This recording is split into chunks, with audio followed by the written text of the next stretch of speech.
Democratic Republic of the Yoruba. Akíwa pé a kú àbọ̀ sí ètò tí òde tí ọ̀sán yìí.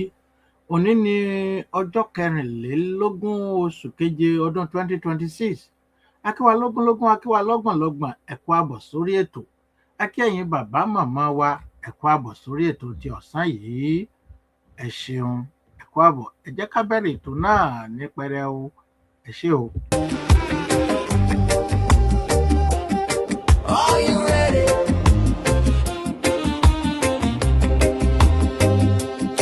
Are you ready? Are you ready and in us?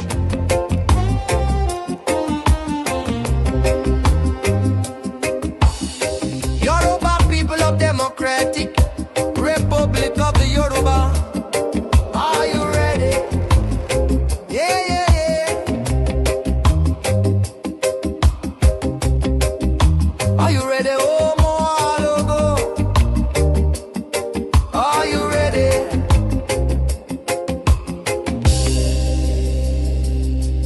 Oh yeah. Oh yeah. Ayoko yo yo yo.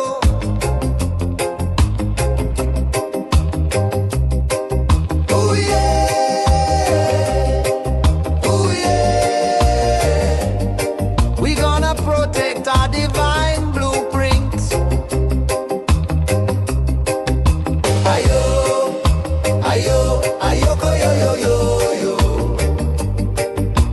Ayo, ayo, ayoko yo yo yo yo. We gonna protect our divine blueprints. Do you hear? We gonna take over all our borders. Oh yeah. We gonna take over all our land. We gonna take over all our land. We gonna take over all our land. We gonna take over all our land.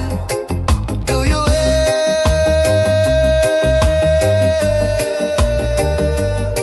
We gonna take over all our land.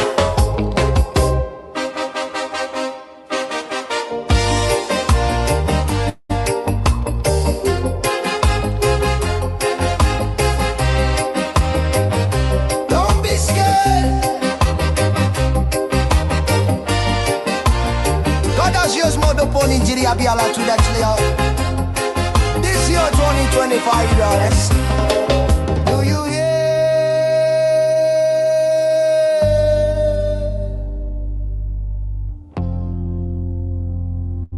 We are ready. We are ready. Indigenous Yoruba people of Democratic Republic of the Yoruba are ready. Chase the ball that out of town. Ayo, ayoko yo yo yo yo. Ayo, ayoko yo yo yo yo. Oh yo yo. Ayo, ayoko yo yo yo yo. Ayo,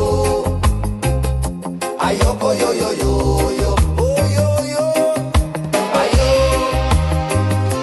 ayoko yo yo yo yo. Ayo, ayoko yo yo yo yo. Oh yo yo.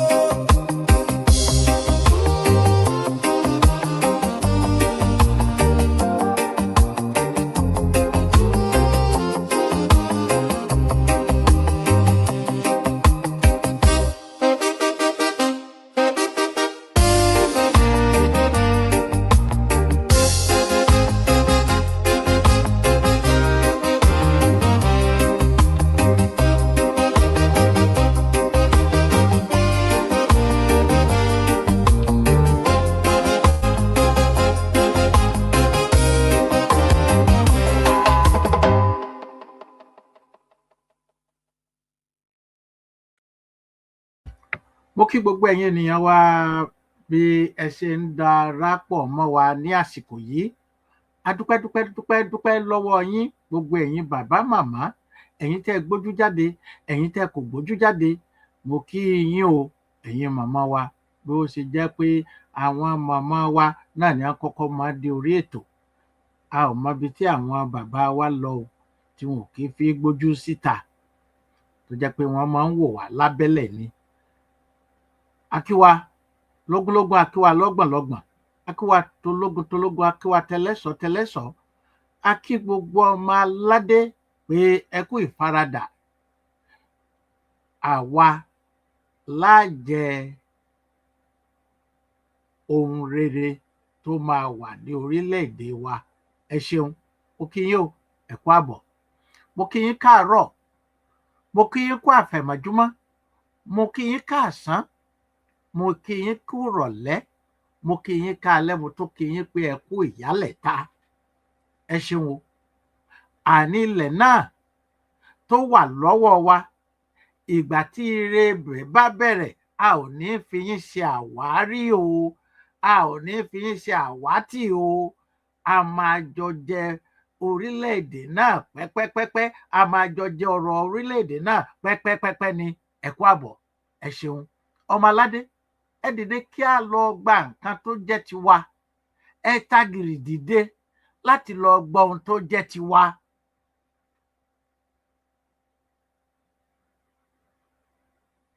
Ọjọ́ mélòó,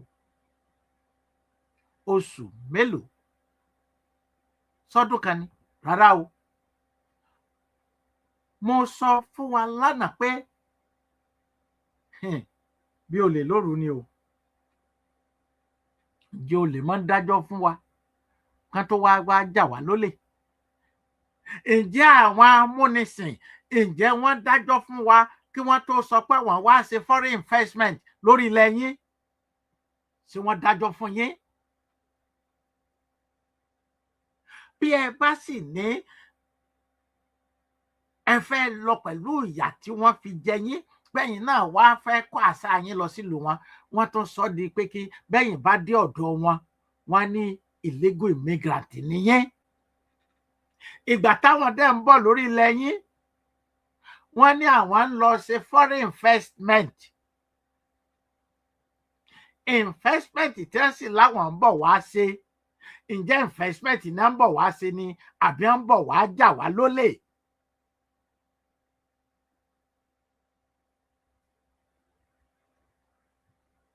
Ẹ bá ní rò wò.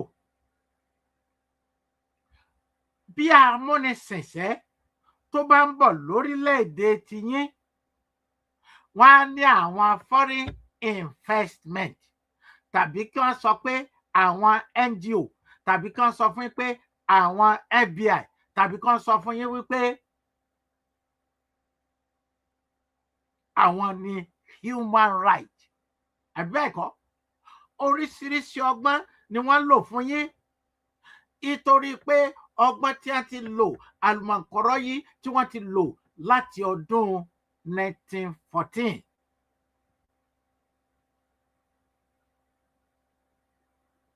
Bí wọ́n bá gbéra tó lọ sílùú wọn láì gbà kíni o, láì gba físà, kí ni wọ́n máa sọ fún yín? Ẹ jẹ́ a jọ rò wò. Ò ń lọ sílùú onílùú, olú ìwọ o, foreign investment ní ọ́. Olówá invest, kì í sì ṣe pé wá invest. Ó wá wo nǹkan àlùmọ́nì tí ń bẹ lórílẹ̀-èdè náà ni. Àbí bẹ́ẹ̀ kọ́? Ṣùgbọ́n ìwọ gbéra kó lọ fẹ́ lọ sí Britain, kó má gba físà wọlé, kó o ní lẹ́nu ọ̀nà bí wọ́n ṣe máa ń ṣe láyé ìjọ́un, tó yẹ pé ẹnu ọ̀nà ni a ti ń fún yín físà. Wọn ò fẹ́ kẹ́nikẹ́ni kó fún yín ní físà tẹ́ fi wọ ibẹ̀. Ńgbà ẹ bá wọ ibẹ̀ lẹ́tọ̀ọ́ máa tora yín. Táwọn bá sì ń bọ̀, wọ́n á ní àwọn investors, àwọn wá invest, àwọn ni foreign investors láti wá invest lórí ilẹ̀ yín. Ṣùgbọ́n tẹ́yìn bá gbéra tẹ́ ẹ lọ sí ìlú tí wọ́n á ní ẹ̀yin illegal immigrant àbí bẹ́ẹ̀ kọ́ ni wọ́n ń pè yín. Wọ́n á ní illegal immigrant lẹ́yìn ṣùgbọ́n tí wọ́n wà lórí ilẹ̀ tiyín àwọn foreign investment ni wọ́n. Ẹ jẹ́ ká rò wò ọmọ aládé ìgbà tí èèyàn bá sọ fún ọ pé foreign investors ló tàbí foreign investment lòun wá sí. Wọn ò wá láti invest kankan, wọ́n wá láti jí nǹkan ọrọ̀ ajé tiyín ni.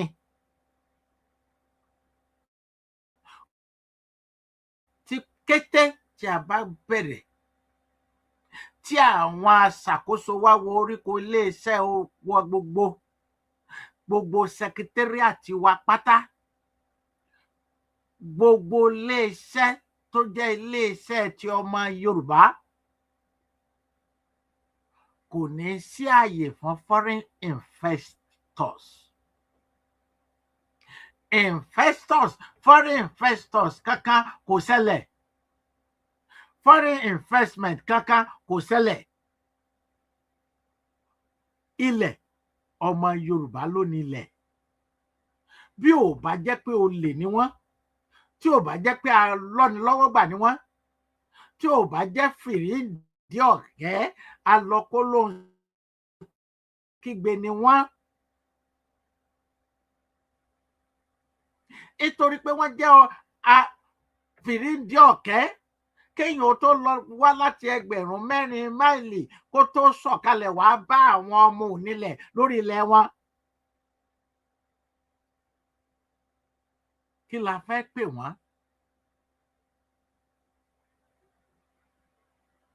Foreign investment. Kí ni a wá invest? Ẹ jẹ́ àgbéyẹ̀wò. Kí ni a wá invest? Wọn ò wá invest kankan sẹ́, wọ́n kàn wá wo nǹkan tí ẹ ní, nǹkan tẹ́ ẹ ní lórílẹ̀-èdè yín ni wọ́n wá wò tí wọ́n lè rí jí kó.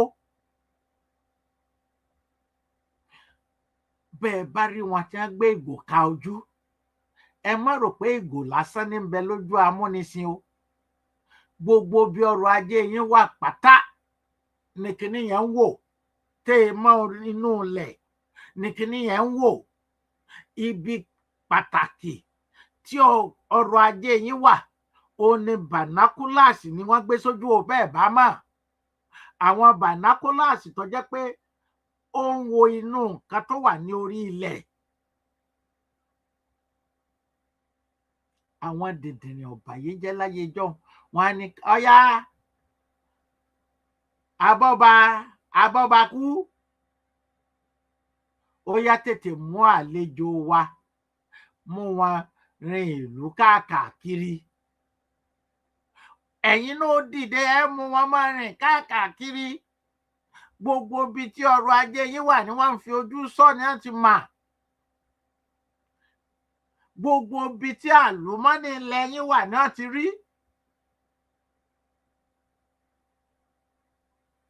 Bí aláwọ̀ ẹlẹ́dẹ̀ bá gbégò sójú, ẹ má rò pé gò lásán ló gbé sójú, banakulasi ló gbé sójú. Banaculars, powerful banaculars tó jẹ́ pé ó lè wo 2,000 miles. Òun lẹ rí ẹ̀yin ò rí gò tí wọ́n máa bẹ̀rẹ̀ lábẹ́ ẹ̀gò, tí wọ́n máa yọjú lábẹ́ ẹ̀gò. Ẹ má rò pé ń yọjú lábẹ́ ẹ̀gò. Gbogbo tí tó wà ní 1,000, 2,000 miles síbi tó wà yẹn, òun ló ń rí. Gbogbo ibi tí àlùmọ́ọ́nì yín wà pátá lámúnisìn rí. Àwọn wá láti jalè. Àwọn ò wá láti tún nǹkan kan ṣe. Wọn ò wá láti fún àwọn ọmọ onílẹ̀ ní iṣẹ́. Wọn ò wá láti ṣohunkóhun fún ọmọ onílẹ̀. Wọ́n wá láti fi ìyà jẹ ọmọ onílẹ̀. Wọ́n wá láti kó ọrọ̀ ajé ọmọ onílẹ̀. Àwọn ò wá pé kíni o, wọn ò wá pé kẹ́ ẹ jọrọ̀ ọlẹ̀ náà. Àwọn wá pé kẹ́ ẹ wá ṣòfò ni. Àwọn wá ká láti jẹ gàba lórí ilẹ̀ yín, láti gbé gbogbo àlùmọ́nì yín lọ. òun ni àwọn amúnisìn wá, wọn ò wá lásán o. Ìgbà táwọn ń bọ̀ kí ni wọ́n gbà? Kí ni, ṣé wọ́n gba físà ni? Àbí bóò ni amúnisìn tó ṣe gbéra ní 4,000 máìlì tó ń bọ̀ nílùú tiyín?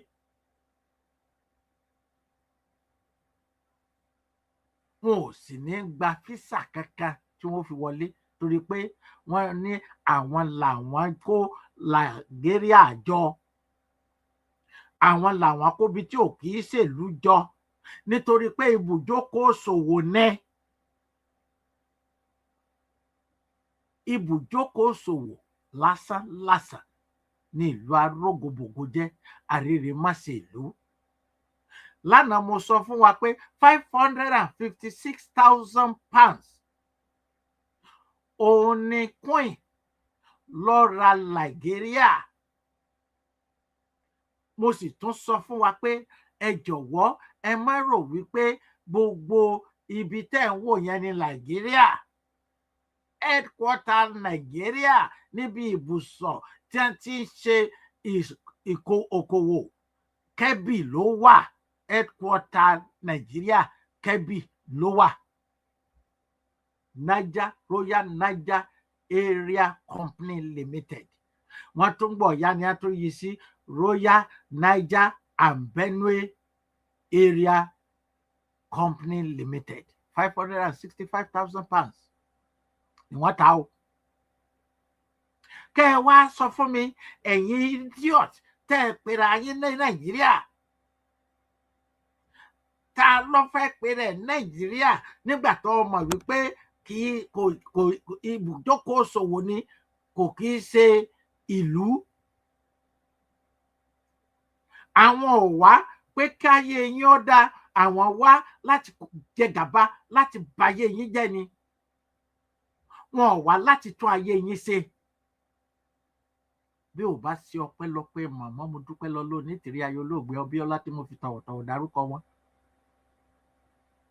Amalgamation tán náà ṣe, amalgamation òfurugbádá.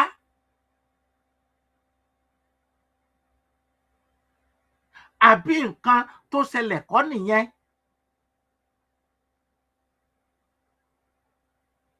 Tí wọ́n fi ń sọ fún yín wípé wọ́n dá Nàìjíríà lẹ̀,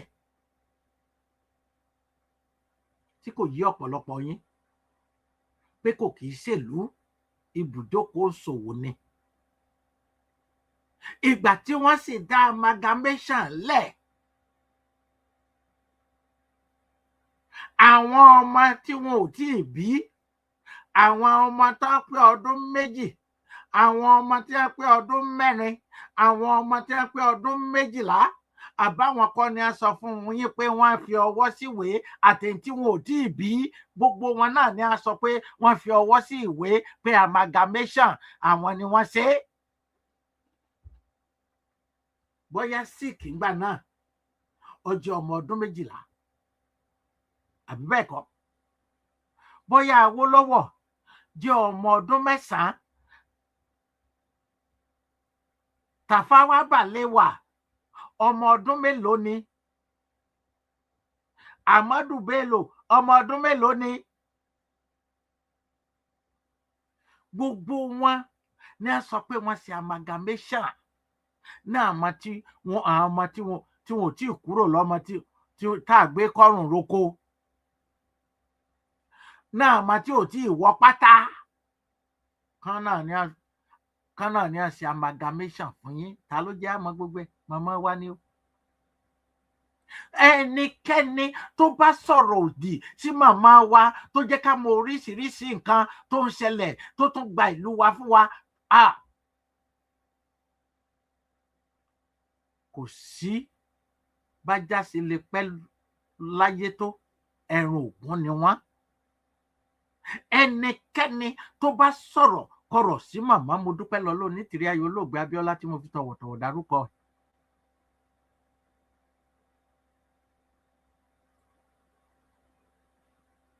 Wọn ò ní kú síbi aṣọ wọn wà, ajá ló máa jòkú wọn.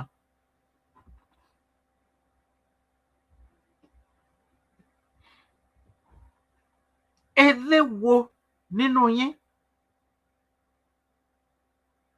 ní ìran ẹ ṣe ń tọ́ dáa rí tè jáde kúrò láyé?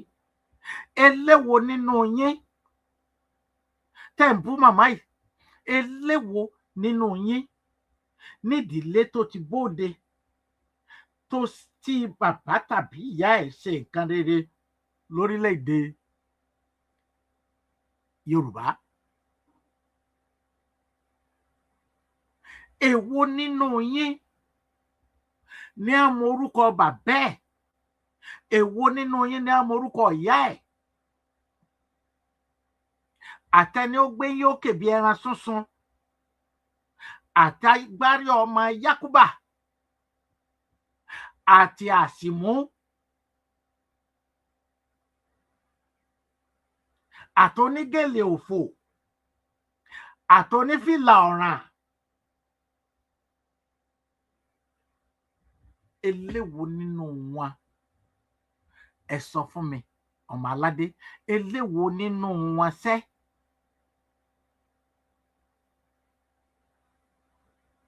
La gbórúkọ bàbá ẹ̀ tàbí ìyá ẹ̀ nínú gbogbo àti mò ń sọ yìí?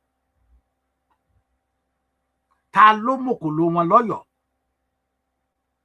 Ṣùgbọ́n ẹni tẹ́ ń bú, òun ló jẹ́ kí wọ́n yí ológun kúrò nílùú arógobògo jẹ́, tó jẹ́ kí àwọn alágbádá sọnù, kí wọn ò fi tí ó jẹ́ wípé sójà kò lè gba ìjọba lọ́wọ́ wọn. Ṣé ẹni tó ṣe irú nǹkan bẹ́ẹ̀ tó ṣe fọwọ́ kó sẹ́yìn?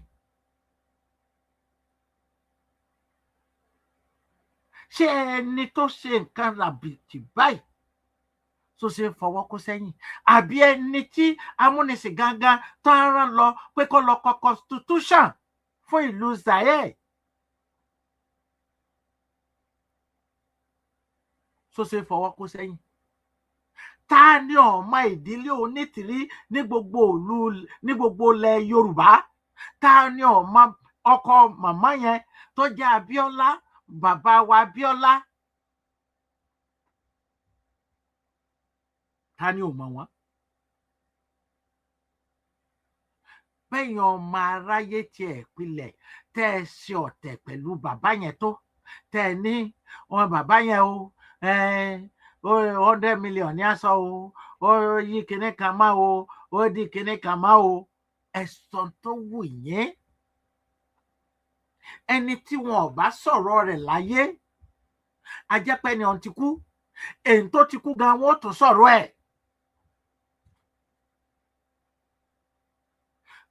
Olórí burúkú yín,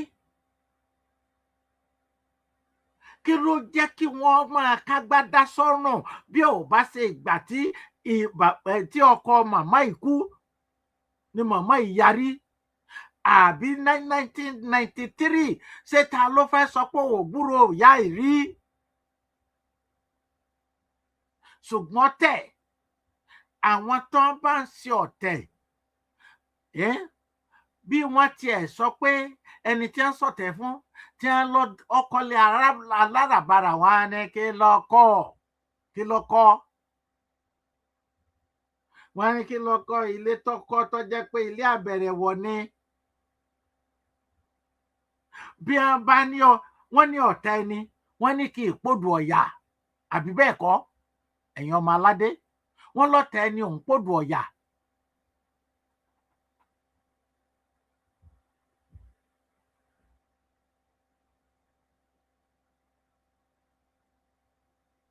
Wọ́n lọ́tá ẹni kì í pòdù ọ̀yà. Rárá bá sọ pọ́dù ọ̀yà ló mọ̀ pa, wá ní kí n lọ pa odò ọ̀yà yín wo ló pa? Eku lékeré báyìí ẹ̀lìrí lọ́mọ̀ pa. Nítorí pé ó fẹ́ sọ̀tẹ̀, nítorí pé ó fẹ́ bàyàn jẹ́. Òun náà ló mú àwọn pàìtọ̀ sọnù, àwọn tó jẹ́ pé kò sẹ́ni ó mọ̀ràn ẹ̀, ìrànkọ́ kò sẹ́ àti ẹ̀ lè sọ pé ta ló mọ̀ràn ẹ̀. Torí pé wọ́n sọ pé ìran àwọn Yorùbá ni, wọ́n sì ń da Yorùbá, wọ́n ń bayé Yorùbá jẹ́, wọ́n sì níran àwọn ìran Yorùbá ni wọ́n. láti kíbo wọ́n ní láti Ọ̀yọ́ làwọn ti kóra àwọn ní bàbá àwọn ti kóra àwọn náà ti kó dẹ́kọ̀ọ́ náà ti kó dẹ́kọ̀ọ́ àtúnkódégbé kò sí nǹkan tí wọn ò ní sọ tán. Oríṣiríṣi ìtàn lẹ́ẹ̀ máa gbọ́ lẹ́nu wọn, àwọn ìtàn tí ò exist. Kírú yẹn olórí pẹ́tẹ́kì yẹn kó máa bú màmá ní òun tó mọ̀ pé ọmọ ọ̀bùsígi lòun, ọmọ ọ̀bùsígi, ọmọ aláìníláárí ní wọ́n ń pè lọ́bùnsígi, ọmọ aláìníláárí, àwọn tí ò ní láárí, àwọn ọ̀bùnsígi, ọmọ aláìníláárí ló ń jẹ́ ọ̀bùnsígi.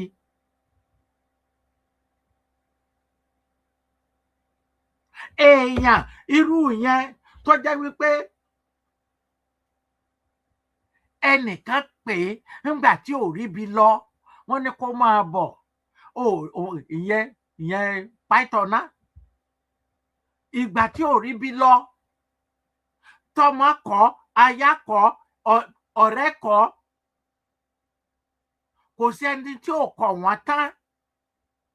Wọ́n kọ̀ wọ́n láyé, wọ́n kọ̀ wọ́n lọ́run. Ẹni wá fẹ́ ṣoore fún wọn, wọ́n ní kí wọ́n máa bọ̀, kí Rájí ó máa bọ̀, pé kó máa bọ̀ lọ́dọ̀ òun, kó lọlidé wá. Ó dé, aáyán wọlé, ó dé, èkúté wọlé, ó dé, ìdun wọlé, gbogbo ẹ̀ ló kó bọ̀ sínú ẹrù pọtimọ́tò rẹ̀, nítorí pé kò lo pọtimọ́tò láti fi travel for long time, nítorí pé òun nìkan, wọ́n ní orí mi máa ṣe mí ládàáni kan gbé o, àdáni kan gbé tí ń sunpa lọ bí ẹranko, àdáni kan gbé tí ń sunpa lọ bí ẹranko, orí mi máa ṣe mí ládàáni kan gbé o. Èèyàn wọ́n ṣe ọ́ lóore, wọ́n ní kó máa bọ̀ nítorí pọ́pọ́ ìyàwó kọ̀ ẹ́ lẹ̀, àwọn ọmọ náà fẹ́ gbúrò rẹ. Irú ẹ̀ láyé ijọ́ á sọ pé irú ẹ̀ lágbo bàrí, irú ẹ̀ lágbo òmìnira, irú ẹ̀ ní Democratic Republic of the Yorùbá. Ẹ̀yin ọmọ ọ̀bùnsígi, ẹ̀yin náà fẹ́ sọra yín di gidi, ẹ fẹ́ kí wọ́n notice yín pé ẹ̀yin náà wà ń bẹ́ẹ̀, tí ó sì tẹ́ ẹ sì mọ̀ pé ẹ̀ sí ń bì kankan, kò síbi tẹ́ ẹ lọ tí wọn ìbáyé yín jẹ́. Àwọn kan náà ní á lọ Germany, kò síbi tí wọn ò kí lọ tán, tí wọn ò ní forí kó Germany wálé. Só yẹ kó jalè, ọba yí ẹ̀jẹ̀, ọ̀sá tèfètèfè, níbo ni wọ́n á lọ tí wọn ìbáyé wọn jẹ́. Bẹ́ẹ̀ náà làwọn kan náà kò sí ibi tí wọn ìbílọ́ǹgì sí. Ẹni ọkọ yín ṣẹ́, ojú ọmọ àtì lásìkò yìí, ìyẹn sábọ̀d, ojú máa tì lásìkò yìí pé àwọn tó nǹkan sẹ́wọ̀n tí wọn ọ̀kọ́ sẹ́yanjú yìí, kò síbi tẹ́ ẹ lọ tẹ́ ẹ gba ìtìjú bọ̀ wá lérí. Ẹ yanu pàkàlà bí ajá mi lọ́pàá, ẹ máa sọ̀rọ̀, ẹ gbẹnu òkè, ẹ máa hu bẹ́ẹ̀ ni ó pẹ́ pè run.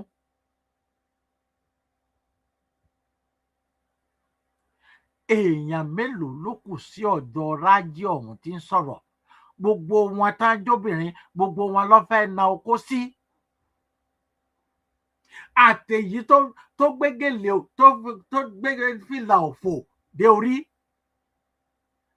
àbí bá ń bò yín ló kù tá à ń bá yín bu ọ̀rọ̀ yín pamọ́. Àbọ̀ sọ pé Rájí fẹ́ na okó sí ọ, onífìlà ọ̀ràn.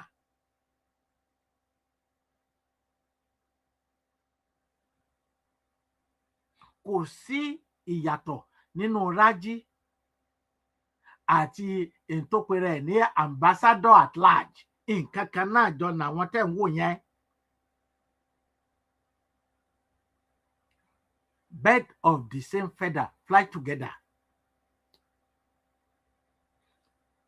Ẹ jẹ́ kí n mú ẹnu kúrò lọ́dọ̀ tiwọn. Ọmọ Aládé òyìnbó wá sí ọ̀dọ̀ tẹ̀yẹn. Wọ́n ní àwọn wá ṣe kíni? Àwọn ní foreign investors, foreign investment. Wọ́n dé, wọ́n gba gbogbo nǹkan tó jẹ́ ọrọ̀ ajé yín mọ́ yín lọ́wọ́. Àbí wọn ò dánwò. Wọ́n ṣe. Wọ́n tún rìkúrútù àwọn ọmọ yín tẹ́yìn rò pé ọmọ gidi ni wọ́n, tẹ́ rò wípé ìran kan náà ni yín, tó sì jẹ́ wípé ọ̀pọ̀lọpọ̀ nù wọn ò kì í ṣe ọmọ Yorùbá 100%.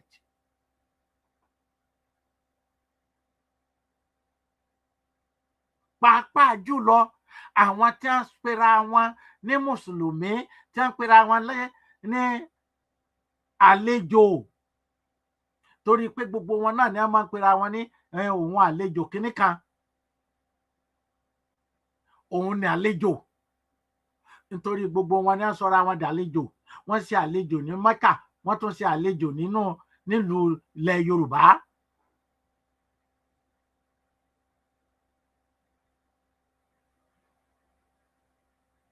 Gbogbo àwọn tí wọ́n rán wá nìyẹn. Bẹ́ẹ̀ ò bá gbàgbé nígbà tí wọ́n sọ wípé wọ́n ní kó Nàìjíríà jọ, Ahmadu Bello ní ẹ́stéètì àwọn ní. Bí n bá rí kinní yẹn màá gbé rán, màá jẹ́ kẹ́ ẹ wò ó. Ó ní ìlú tuntun tí wọ́n dá sílẹ̀ yìí, ó ní ẹ́stéètì Uthman Dan Fodio ní. Ó ní wọn ò sì gbọdọ̀ gbé agbára fún ẹnikẹ́ni ju àwọn Fúlàní lọ. That means they are born to rule. Àbí nǹkan tán sọ ìlú arógòbògò jẹ́ àríre fọ́nṣẹ́ ìlú kan fúnra wọn nù. Wọ́n dẹ́ state ní. Àbí ibi tí ẹ bá pè lórílẹ̀‐èdè ṣé wọ́n lè pè ní estate?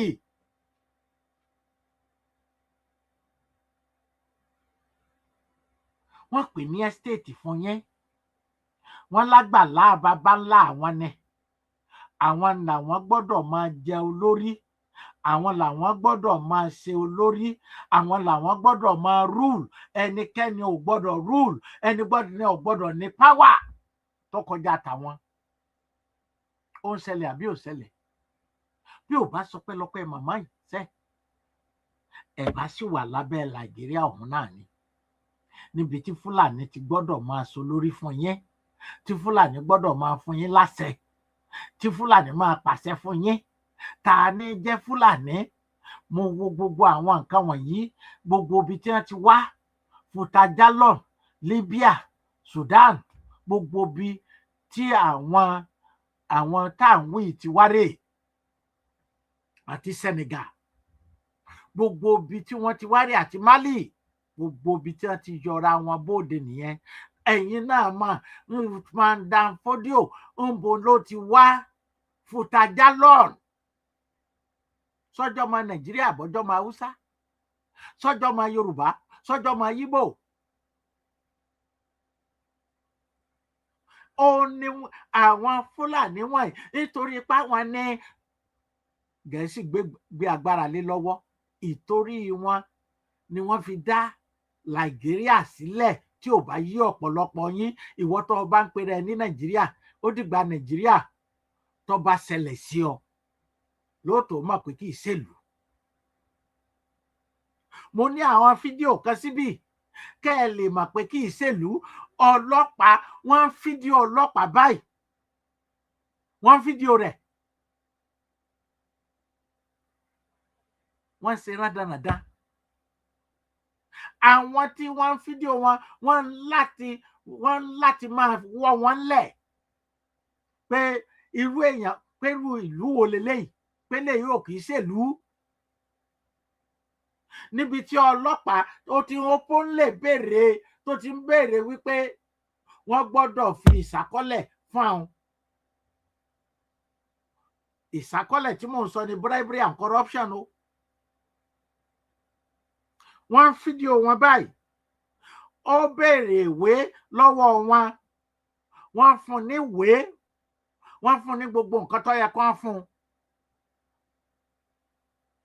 kí ló ṣẹlẹ̀ èèyàn ọmọ aládé gbogbo nǹkan tí ọlọ́pàá èyí tí akọ́dà ló yẹ kí n pè gbogbo nǹkan tákọ́dà ìbéèrè lọ́wọ́ wọn ní á ní ńgbà tó wá gbọ́ pé nìyẹn ò pé US ló ti wá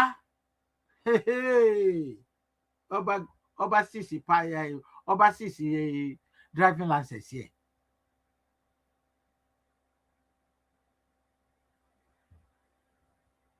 ìyẹn sọ fún pé gbogbo nǹkan tó ń kó fún ọ gbọ́dọ̀ kó padà fún un pé you are on recording ó lóun ọ̀fẹ́ gbọ́ báyìí òun wà on recording òun wà on video òun ọ̀fẹ́ gbọ́ anything ṣùgbọ́n ó kàn dùn mí fún ẹ̀yin tó jẹ́ wípé apẹ̀rẹ̀ wa ní Yorùbá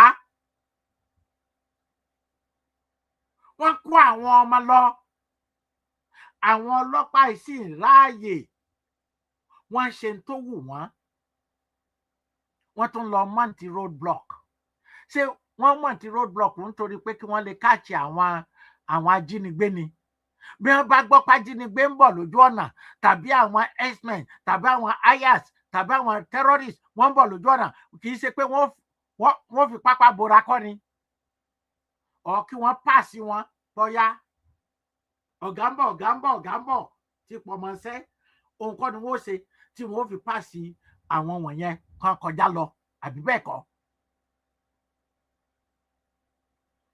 wọn ò lè lọ kojú Boko Haram wọn ò lè kojú terrorist wọn ò lè kojú kidnapper wọn ò lè kojú x-men náà ọlọ́pàá jẹ̀kọ́jẹ̀kọ́ àfi ọlọ́pàá bribery and corruption séyìn lẹ fẹ́ pè nílùú níbi tí ó ń kálukú ti ń ṣe tó wù. ẹ máa dúpẹ́ ọmọ aládé bí ò bá ṣe màmá ṣe wọn ìbá máa gbé ẹlòmíín bóde lọ́sàn-án gangan láì jẹ́ pé bóyá wọ́n lọ dá lọ́nà wọ́n máa gbé yín bóde lábẹ́ ilé yín ni wọ́n ti máa gba ransom kan tó gbé yín sọ́lẹ̀ tí ò bá sọ pẹ́lọpẹ́ màmá. ń wò ti jẹ́ pé oògùn tẹ́ ẹ̀ bá fowó ṣe ẹ̀yìn àròní gbé. tó bá jẹ́ pé kẹ́ ẹ tó rí gbà ó dàbí ti Sudan tí wọ́n para wọn. ṣùgbọ́n màmá ní láì ọmọ Yorùbá kankan tá a fi kúrò ní abẹ́ Nàìjíríà gbà náà tẹ́ bá rántí pé ẹnìkan kò ní fi ẹ̀jẹ̀ rẹ̀ a ò ní fẹ̀jẹ̀ ẹnikẹ́ni rúbọ. àbí màmá ò sọ bẹ́ẹ̀ pé sẹ́ ẹnikẹ́ni sẹ́ kò ní kú gbogbo ọmọ tákàrà bá kó sépo ní kó jáde màmá sọ bẹ́ẹ̀ fún yín àbí màmá ò sọ bẹ́ẹ̀ fún yín. látijọ́ tí màmá sì ti ń kó gbogbo wa bọ̀ ǹjẹ́ ẹ gbọ́ pé lágbájá yìí ó kú sínú ìrìn àjò yìí bí ò bá ṣe lọ́dọ̀ àwọn bàbá debunkers àti over evaporated.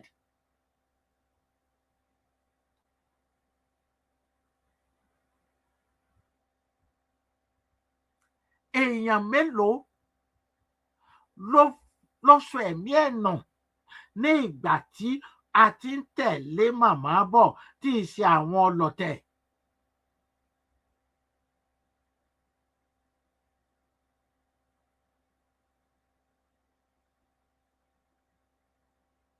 màmá sọ fún wa wọ́n wí fún wa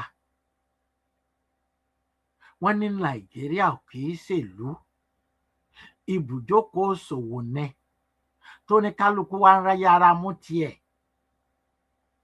oníkálukú ń yára mú tiẹ̀ àwọn àjòjì ń yára mú tiwọn àwọn wèrè tí wọ́n tún sọ pé wọ́n fi ṣe aṣọ́nà sọ́bodè nǹkan òun kálukú wọn ń kó tiwọn nínú tásọ̀rẹ́ tí wọ́n bá fún wọn.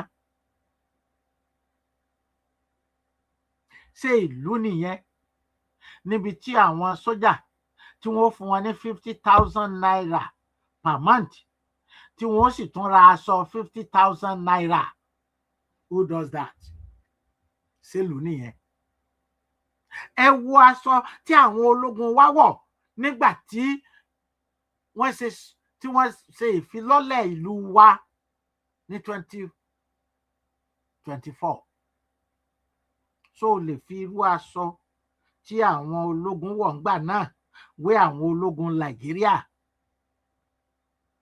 igi mú jìnnà sórí.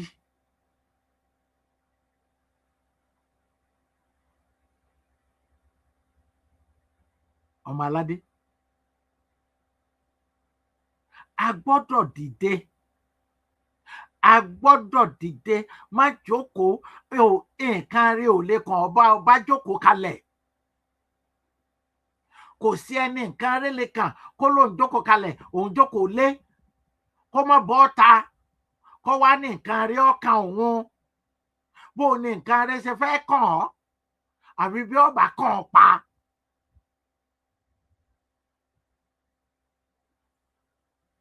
wọ́n ní tó bá ń gbọ́ gbàre, bẹ́ẹ̀ bá ń gbọ́ gbàre, mo rí tèmi gbà. bẹ́ẹ̀ bá ń gbọ́ gbàre, ire owó wọlé. bẹ́ẹ̀ bá ń gbọ́ gbàre, ire àlàáfíà. bẹ́ẹ̀ bá ń gbọ́ gbàre, mo rí tèmi gbà o. bẹ́ẹ̀ bá ń gbọ́ gbàre. bó bá tètè sí màmá mo dúpẹ́, wàá rí tìrẹ gbà. bẹ́ẹ̀ bá ń gbọ́ gbàre. kó ṣe kókó jókòó sákàtà nù lé, kó o máa wojú ìyàwó ẹ, kó o máa wojú ọmọ ẹ, ló ṣe lè rí ire gbà.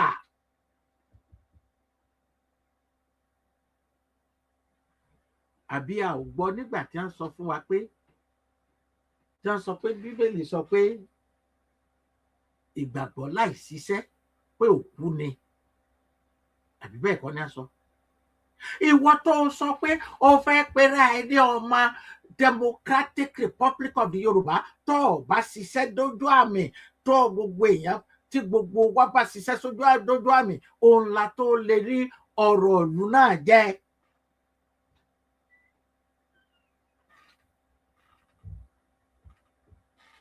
òun la fi lè rí ọ̀rọ̀ ìlú náà jẹ o. ẹ̀yin ènìyàn mi, màmá ránṣẹ́ sí gbogbo ọmọ indigenous Yorùbá people. díẹ̀ ọ̀pọ̀lọpọ̀ ló ti gbọ́ nínú ọ̀rọ̀ yẹn lánàá láti ọ̀dọ̀ Àdùkẹ́ńkẹ́.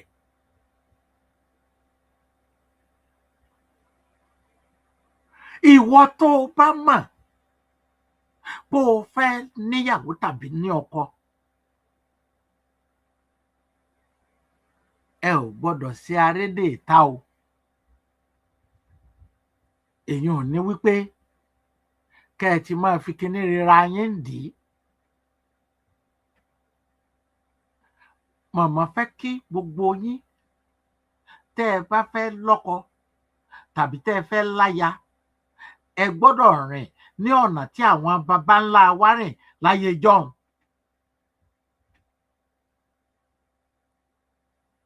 ẹ mọ̀ wípé èmi fẹ́ fi tèmi kún o.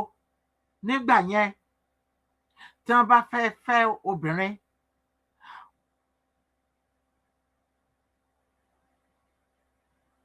ò lè mú wọlé, yóò ní ojú ọ̀nà tẹ́ ti pàdé, tẹ́ ti sọ̀rọ̀.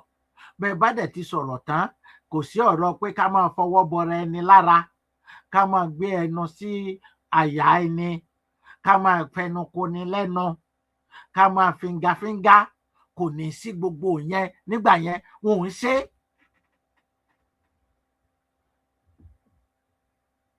bọ́n bá ti sọ̀rọ̀ síra wọn tán, òǹkálùkù bá tiẹ̀ lọ nìyẹn. kì í ṣe pé kọ́ ẹ lọ kẹ́ sọ pé pàdé mi lé ọ̀rẹ́ mi kan, kẹ́ lọ mọ fíngafínga, kẹ́ lọ mọ sẹ́kísẹ́kí, kò sí nǹkan tó jọ nígbà yẹn.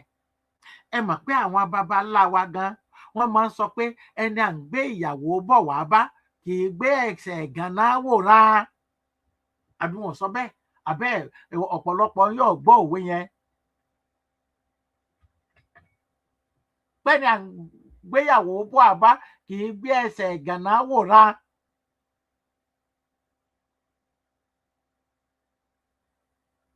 Wọn ò lè fi ẹnu kóra wọn lẹ́nu, wọn ò lè ṣe sẹ́kísẹ́kí kankan. O ò lè gbé olùpòǹdóró lé ní kó o gbé bọ́ǹdì, kò ṣeé ṣe láyé baba ńlá wa. Wọ́n gbọ́dọ̀ bá ọ nílé. Àwọn tí wọ́n bá ń lé gan, mo ti rántí ọ̀kan, ṣé ẹ mọ̀ wípé ìgbà tí wọ́n sin ìyàwó wọlé, tí ọkọ àtìyàwó wọlé, wọ́n ń pè ní aṣọ ìbálé. Ẹ̀yin tẹ́ ẹ jẹ́ àgbà tí ẹ̀ ń gbọ́rọ̀ mi, ṣé ẹ mọ̀ pé wọ́n ń pe aṣọ kan ní aṣọ ìbálé? Èyí ò ní pé wọ́n bá ń lé ẹ̀jẹ̀ tó bóde lábẹ́ ẹ̀, wọ́n á jù síta. Inú gbogbo èèyàn ó dùn pé wọ́n bá yàwó yìí lé o, ìyàwó gidi ni. Tí n bá purọ́, ẹ̀yin tẹ́ ẹ dàgbà bíi mi báyìí, ṣé mo sọ òtítọ́ àbí mi ò sọ òtítọ́? Aṣọ ìbálé ni wọ́n ń pè. Aṣọ ìbálé.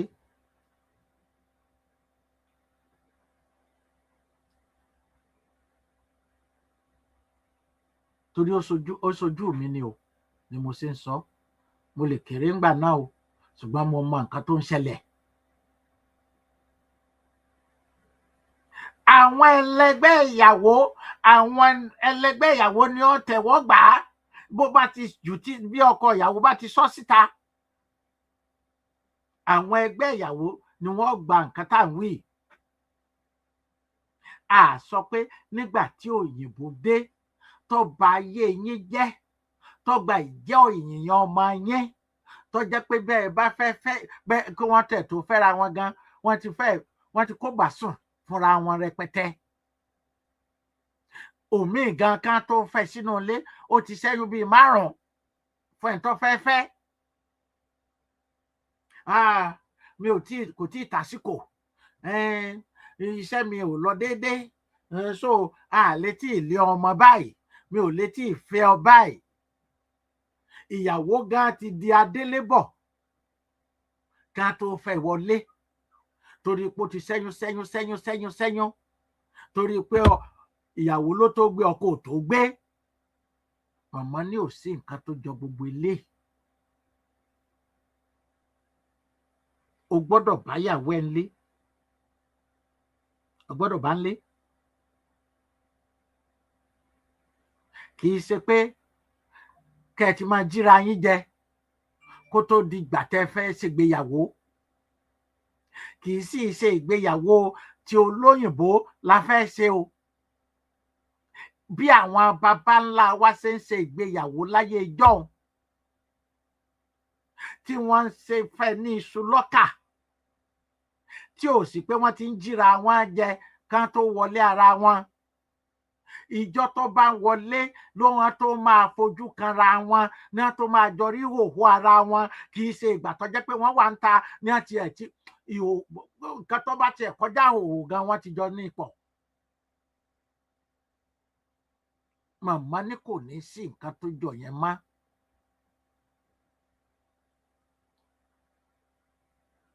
Ẹ jọ̀wọ́ ẹ̀yin ènìyàn mi ṣe ń gbọ́ mi, nítorí bí èrò ṣe ń lọ sókè náà tó ń fà wálẹ̀.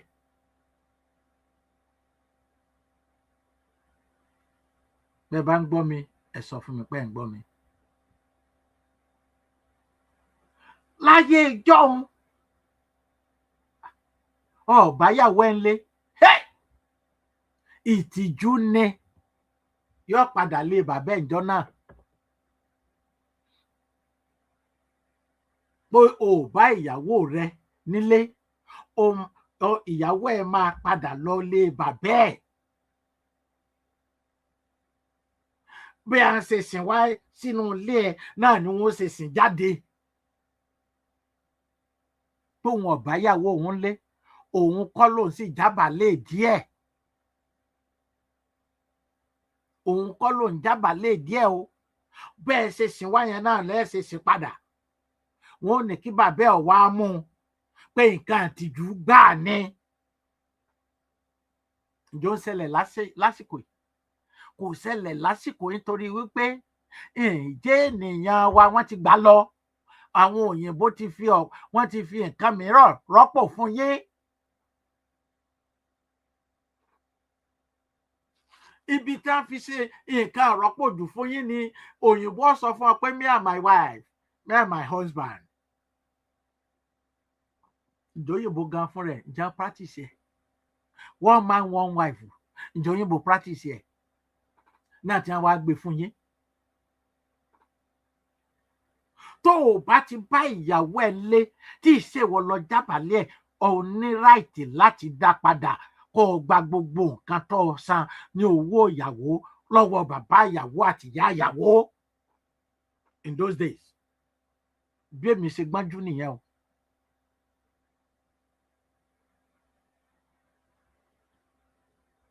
Ìgbà táwa dàgbà ló di pé gbogbo rẹ̀ ti dojúrú, ó ti dojúrú bí ẹsẹ̀ télọ̀. Gbogbo ẹ̀ dojúrú bí ẹsẹ̀ télọ̀. Ó ní màmá ṣe ní ká máa sọ fún yín pé kò ní sí nǹkan tó jọ mọ́ bẹ́ẹ̀. Kò ní sí nǹkan tó jọ bẹ́ẹ̀ yẹn mọ́. Kò ní sí nǹkan pé jásúré sọwọ́ kan abo.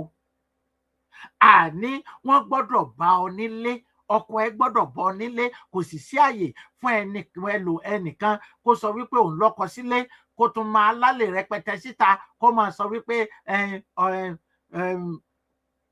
òun lọ lálẹ́. Tó jẹ́ pé o bí ọmọ 4 fún ọkọ, tipátipá lẹyọ kan fi jẹ́ tọkọ, ìyókù àlè ni. Àlè lónìí. Màmá ní òsì ń tọ́jọ́ o. Bọ́ ọ bá dánrú ẹ̀ wò pẹ́rẹ́, gbére gbé ọ, ó fi ojú kàtà òfin. Ọkùnrin tó bá sì mọ̀ pé òun fẹ́ níyàwó sí i, ọ gbọ́dọ̀ fẹ́ ní sùlọ́kà. Kò gbọ́dọ̀ jẹ́ wípé ìta ni wọ́n ti wá mọ̀ pé lágbájá ló ń fẹ́ lágbájá. Ṣé ẹ mọ̀ pé ọ̀rọ̀ kan jẹ jáde ní ìgbà kan, nígbà tí ọba kan tó lọ fẹ́ ọmọbìnrin kan síta, tó níyàwó òun ò gbọ́dọ̀ gbọ́.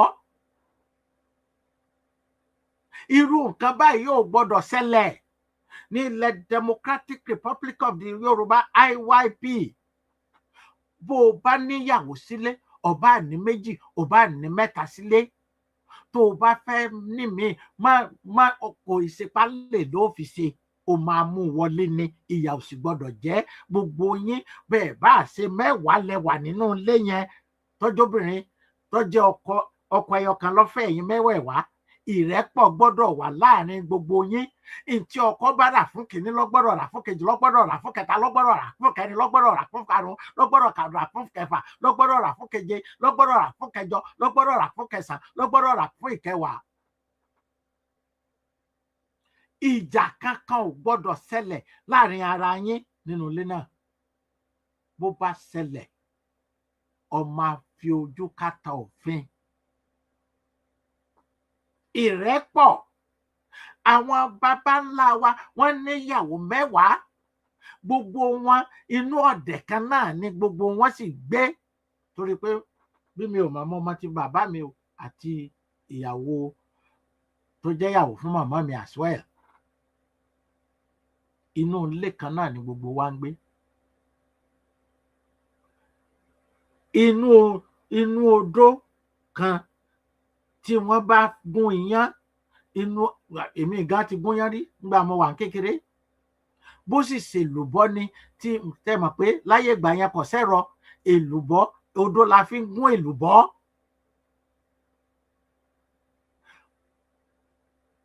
gbogbo wa la máa jẹ nínú kòkò kan náà tí wọ́n fi ro àmàlà fún wa.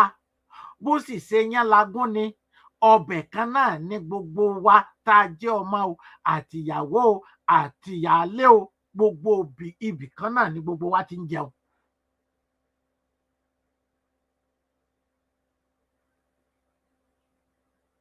Mo rántí nígbà tí àwọn ìyàwó méjèèjì tí wọ́n team up against my dad, bàbá mi láti sá jáde. Ó ń lọ pe àwọn èèyàn rẹ̀ pé àwọn ìyàwó mi fárígá nù ilé, ẹ wá lọ bá ń parí ìjà. Ó lọ pe àwọn èèyàn wọn wá. Ó ṣojú mi ni, kì í ṣe pé bọ́yá ẹ̀yìn mi. Wọ́n lọ pe àwọn èèyàn wọn, àwọn tán jẹ́ ẹ̀gbọ́n fún dáàdì mi, àní wá parí ìjà. Wọ́n sì fi ìkìlọ̀ lélẹ̀ nígbà tí wọ́n parí ìjà tán pé wá o, tó o bá tún dán wò. Ṣé mọ̀ pé wọ́n mọ àwọn bàbá wa níjọ́, wọ́n náà bẹ̀rí bàbá mi sógun ni, wọ́n náà bẹ̀rí ẹ̀ sógun. Ọ̀rọ̀ burúkú ẹ̀rín. Ó ní màmá ṣe sọ fún wa ká máa fi kọ́ra báyìí o. Kése tí a bá ti gbọ́ pé àwọn IYPST, àwọn ìdílé tó fẹ́ dìde, wọ́n dìde, tá a sì ti gba nǹkan tó jẹ́ tiwa, tá a ti ń lò ó ní ọ̀nà ẹ̀tọ́. Màmá ní kẹ́ ẹ máa fi kọ́ra. Màmá ní ẹ ò sì, èyí tó jẹ́ ọkùnrin ni, o gbọ́dọ̀ má ìyàwó ẹ títí yóò fi wọnú ilé ẹ. Ìyàwó ẹ ò gbọ́dọ̀ mọ̀ títí yóò fi wọlé ẹ. Ó yé yín nǹkan tí mò ń sọ o. Kò ní sí bàsùn ní jẹ́bẹ̀. Obìnrin náà ò sì gbọ́dọ̀ lọ, kò gbọ́dọ̀ lọ jábàálẹ̀ ara ẹ̀ níta kó tó dọ́dọ̀ ọkọ ẹ̀. Ẹ̀ṣẹ̀ ni o. Ó ní màmá ní ká ṣe àlàyé ẹ̀ fún yín. Ẹ̀ṣẹ̀ ni ní Democratic Republic of the Yorùbá, àwa indigenous Yorùbá people. Àwọn baba ńlá wa wọn ò kì í bá ìyàwó tí wọ́n bá fẹ́ fẹ́, wọn ò kì í bá ní àjọṣepọ̀ títí yóò fi wọlé. Bó bá sì wọlé, kódà kán níyàwó 5 tẹ́lẹ̀, ìyàwó míì tí wọ́n fẹ́ yẹn kò gbọ́dọ̀ mọ ọkùnrin tí ó fi wọnú ọ̀dẹ wọn. Mo tiẹ̀ mọ àwọn kan nígbà náà tó jẹ́ wípé ọkùnrin tá à ń wí, ìyàwó 5, àwọn 5 tó sì fẹ́ ló bá wọn nílé. Kò sí èyí tó jẹ́ wípé kò bá ń lé nínú wọn.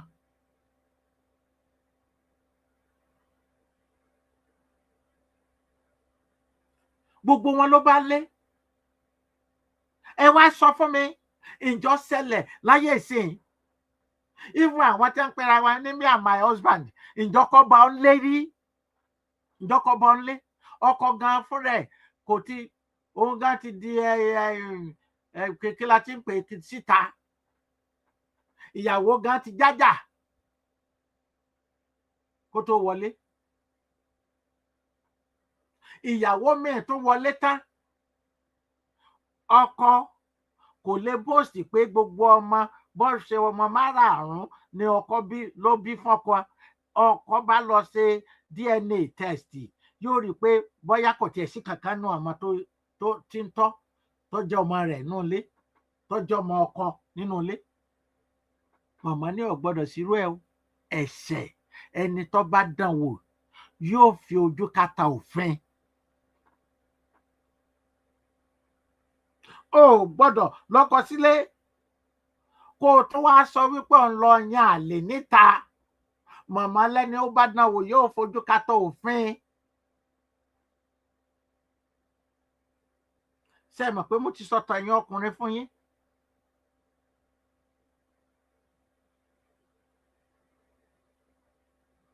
Tó o bá níyàwó sílé,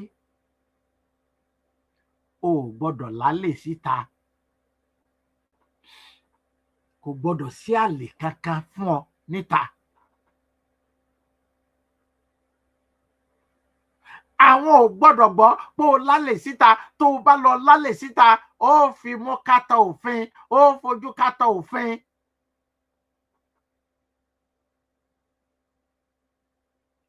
Kò gbọ́dọ̀ tí ń jálè.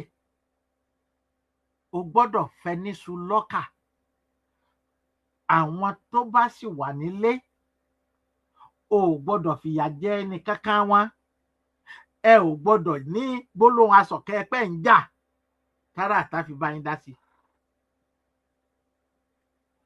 Àwọn tí wọ́n jẹ́ aṣojú wọn rán àwọn tí ó wà kó ọ nínú ilé. Ìwọ ló sì fi ojú kàtà òfin nínú gbogbo wọn.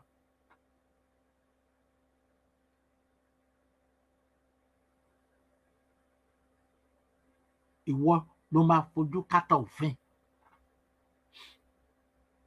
Oníkálùkù, ẹ gbọ́ bí a ṣe ń sọ. Wọ́n ní ṣé ẹ gbọ́ bí a ṣe ń sọ̀rọ̀ fún àwọn ìjọ. Ṣé ẹ̀yin ọmọ aládé gbọ́ bí a ṣe ń sọ̀rọ̀ fún ẹ̀yin ọmọ aládé pẹ̀lú òfin divine blueprint? Àwọn nǹkan tó ń bẹ ńbẹ̀ là ń dọ́gbọ́n yọ sọ fún yín. Ìwọ tó jẹ́ obìnrin tàbí ọkùnrin, tó o bá fẹ́ fẹ́yàwó, ó gbọ́dọ̀ jẹ́ ọmọ náà lẹ̀. Nítorí pé tó o bá fẹ́ ọmọ inú lẹ̀, ẹ̀bùn wà fún ọ. Àwọn nǹkan tí wọ́n máa fún yín, ó ń ṣe ìyàtọ̀ fún ẹni tó lọ fẹ́ alàgàtà aráàta. Bẹ́ẹ̀ náà lẹ̀yin obìnrin, wọ́n á ní ká ẹ rí wípé ẹ fẹ́ ọmọ inú lẹ̀, ẹ má fẹ́ ọmọ àta. Ọmọ inú lẹ̀ lẹ gbọ́dọ̀ fẹ́. Ẹ lè fẹ́ alàgàtà kankan.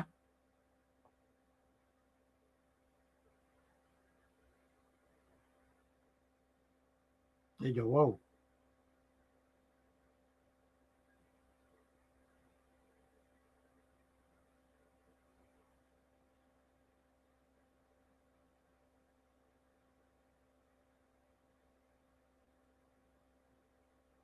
Ẹ lè fẹ́ alàgàtà o.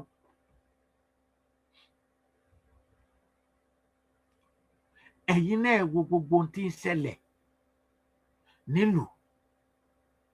Pàìtọ̀ tó pe rẹ̀ ń pàìtọ̀, ó fún ọmọ àjọ lóyún. Ọmọ àjọ tó jẹ́ pé ó sì jẹ́ wípé ilé ọkọ ló wà. Ǹjẹ́ ẹ jẹ́ mọ̀ wípé kí ni wọ́n ṣe? Pàìtọ̀ tó tún sọmọ lórúkọ, òun ló lọ́mọ tí wọ́n ń sọ lórúkọ.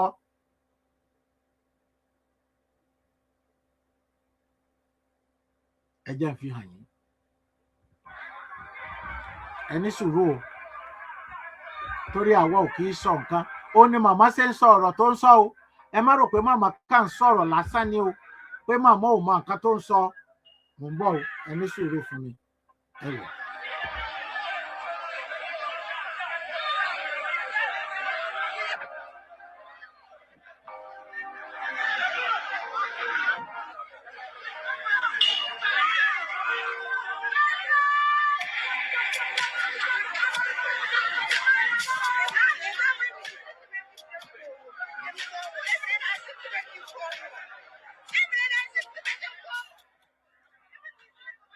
Ẹ̀ríjà rẹpẹtẹ. Church member found out his child he took for dedication in his same church actually belonged to their pastor after pastor impregnated his wife.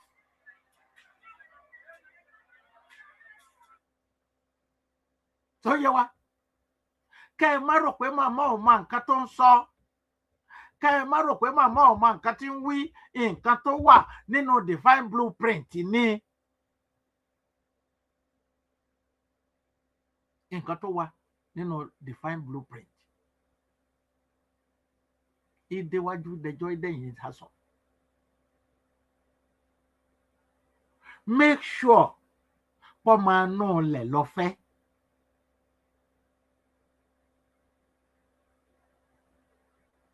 ọmọ inú ilẹ̀ ìwọ gan make sure ọmọ inú ilẹ̀ ní ọ́.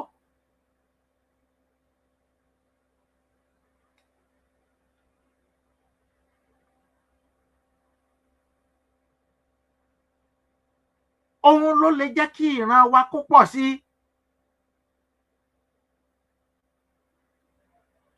Torí ọ̀pọ̀lọpọ̀ ti sọ wípé love is blind. Love ẹ wo ló blind. Love ẹ wo ló blind. Ìwọ tó jẹ́ pé ọmọ inú ilẹ̀ ni ẹ́. Ẹ̀yin ni ẹyinjú Elédùmarè. Kó wá lọ fẹ́ àwọn rándanràndán. Bí àwọn Ísírẹ́lì ṣe sọ láyéjọ́ ẹ̀yin nìyẹn o. Pé who is going to be with the uncircumcised Philistine?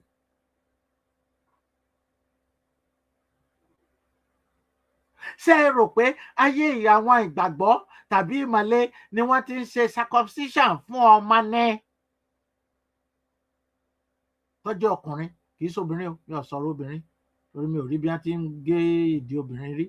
Ọkùnrin nìkan náà ni wọ́n máa ń yọ nǹkan rẹ̀. Obìnrin tí wọ́n bá gé nǹkan rẹ̀ wọ́n á ní wọ́n ti gbé fájá, ajá ti gbé lọ, wọ́n ní níjọ́ kọ́ máa rí oko gbogbo oko kọ́ máa dó.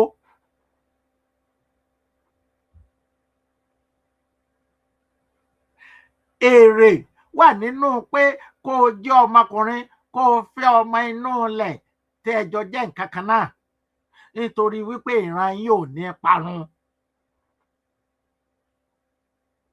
A dẹ̀ ti sọ fún wa pé ẹni tí ò bá ti fẹ́ ọmọ inú ilẹ̀ tó bá lọ sọ wípé love is blind tó lọ fẹ́ Haúsá tó lọ fẹ́ Fúlàní, nǹkan tí ìwọ tó fẹ́ ọmọ inú ilẹ̀ ọ gbà kò sí fún irú èèyàn bẹ́ẹ̀ o. A sì sọ fún wa nínú ọ̀rọ̀ tí mo sọ lánàá, mo nínú àwọn tí wọ́n ń pera wọn ní ìmáàmù ṣèyíkì ti àwọn àfáàlẹ̀ Yorùbá tó jẹ́ pé ọkọ̀ Yorùbá ni ń jẹ́, pé ọ̀pọ̀lọpọ̀ wọn ò kì í ṣe ọmọ Yorùbá, pọ́mọ Fúlàní ni wọ́n. Ọ̀pọ̀lọpọ̀ ló wá láti Mali, ọ̀pọ̀lọpọ̀ ló wá láti Sudan, ọ̀pọ̀lọpọ̀ ọ̀nù wọn fúnra wọn náà ni à ń sọ. A ò fẹ́rù nǹkan báyìí. A ò fẹ́rù nǹkan báyìí. Ó ní màmá ṣe sọ pé ó máa dára jù kó o fi ọmọ onílẹ̀, ọmọ inú ilẹ̀. Nǹkan tá a fẹ́ kẹ́ ẹ ṣe nìyẹn.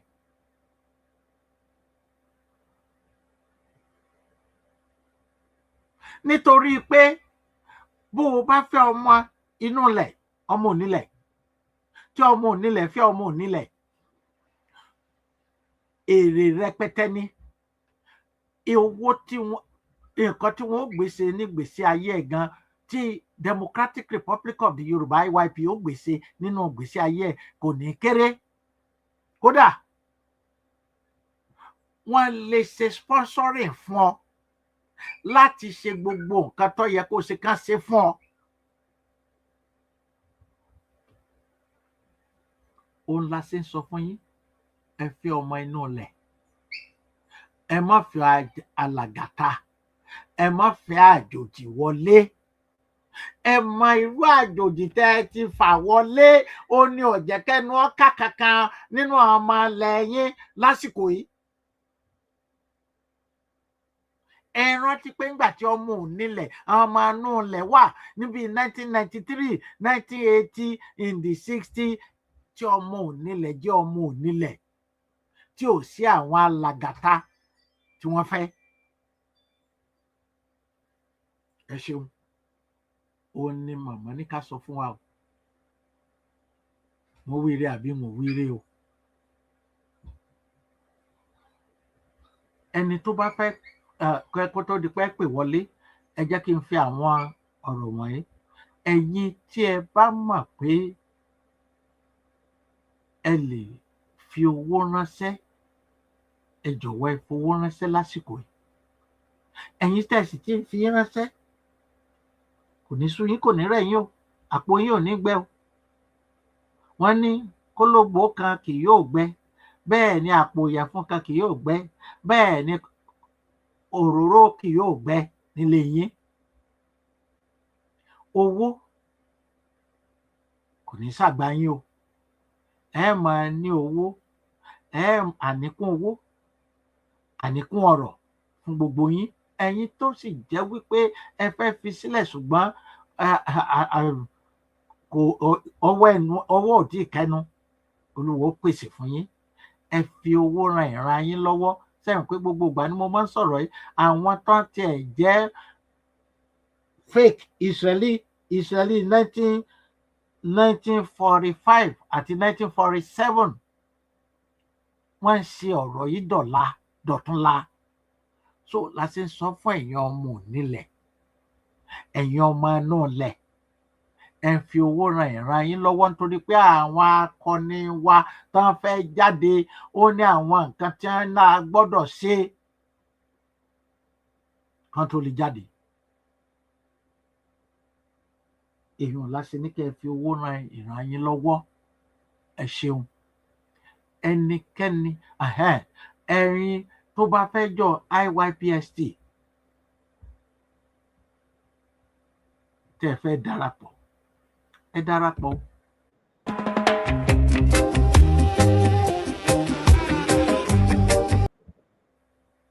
Ẹ darapọ̀. Ẹ wo àwọn nǹkan tẹ́ ẹ lè pè ó nìyẹn lójú ran yín yẹn.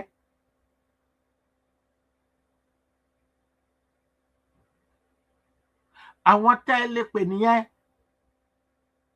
Ó fẹ́ darapọ̀, ó jẹun, ó ti jẹun sílẹ̀, ó ti jẹun sókè, ó ti jẹun sí gbogbo ara, tó jẹ́ pé bí wọ́n bá yìnbọn fún ọ kò lè ràn ọ́. Bí wọ́n bá ṣe nǹkan kí nǹkan sí ọ, pírí lolongójì ni. Ẹ ṣeun. Ohun tá a pè yín sí nìyẹn o. A sì fẹ́ kẹ́ gbogbo ọmọ onílẹ̀ kó múra sílẹ̀. Bẹ́ẹ̀ gẹ́gẹ́ ẹ̀yin ọmọ onílẹ̀ tẹ́ múra sílẹ̀ tá à ń wí. Ẹ rí i wípé kì í ṣe ìbọ́ síta, ìbọ́ sí ààbò sílẹ̀ fẹ́ bọ́ síta, nítorí pé ẹni mórídélé o. Ẹni tó bá dánrú ẹ̀ wò, tó bá ní òun fẹ́ lọ wòran, òun fẹ́ wẹlẹ́yà ara àwọn, ọ̀sẹ̀lẹ́yà náà wọlé rẹ ni láṣẹ lọ́wọ́ Ọlọ́run, ọ̀tí ẹ̀ ní rójú débẹ̀. Ẹ má lọ nílọ àbòsí, ẹ má lọ nílọ ọ̀tẹ̀, ẹ lọ nílọ gboyà, ọmọ akin. Bẹ́ẹ̀ la sì fẹ́ kẹ́ ẹ ṣe. Ẹ ṣeun ẹ̀yin ènìyàn mi. Ẹni tó bá fẹ́ pè wọlé, ẹ lè pè wọlé. Are you ready?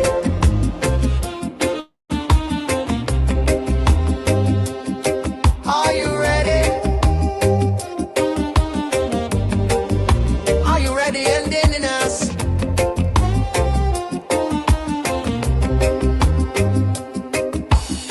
Yoruba people of Democratic Republic of the Yoruba. Are you ready? Yeah, yeah, yeah. Are you ready? Omo Alade. Are you ready?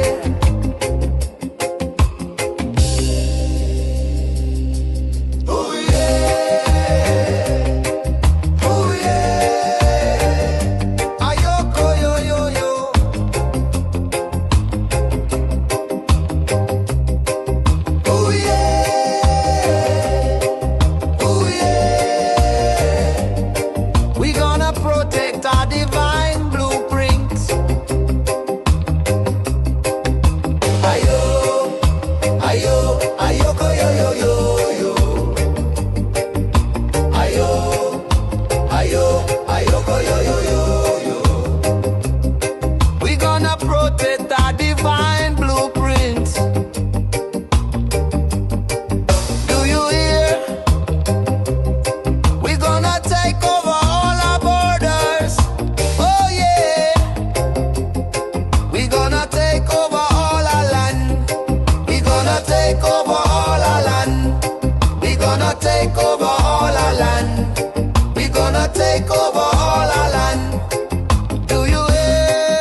a gala to that layout. This year 2025, dollars. Do you hear?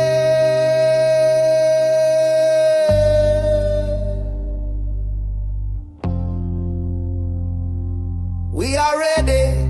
We are ready. Indigenous Yoruba people of Democratic Republic of the Yoruba are ready. Chase the ball that out of town. Ayo, ayoko yo yo yo yo.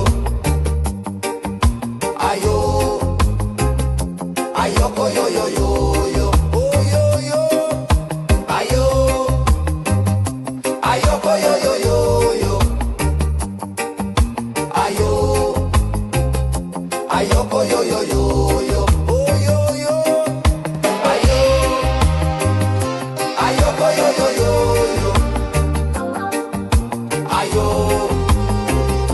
ayoko yo yo yo yo. Oh yo yo.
Ìkéde láti ẹnu màmá wa ọlọ́lá jùlọ Modúpẹ́ Onítìrí Abíọ́lá Moa lónìí ọjọ́ àbámẹ́ta ọjọ́ 18 oṣù Agẹmọ 2026. Èkíní, àwọn ẹ̀ṣọ́ aláàbò ọmọ ìbílẹ̀ Yorùbá Indigenous Yoruba People Security Team IYPST pẹ̀lú gbogbo ọmọ ìbílẹ̀ Yorùbá Indigenous Yoruba People IYP tó dúró lórí òtítọ́ àti òdodo yóò máa jáde láti gba àkóso gbogbo ohun tí ó jẹ́ ti government, àwọn iléeṣẹ́ government gbogbo káàkiri Democratic Republic of the Yorùbá.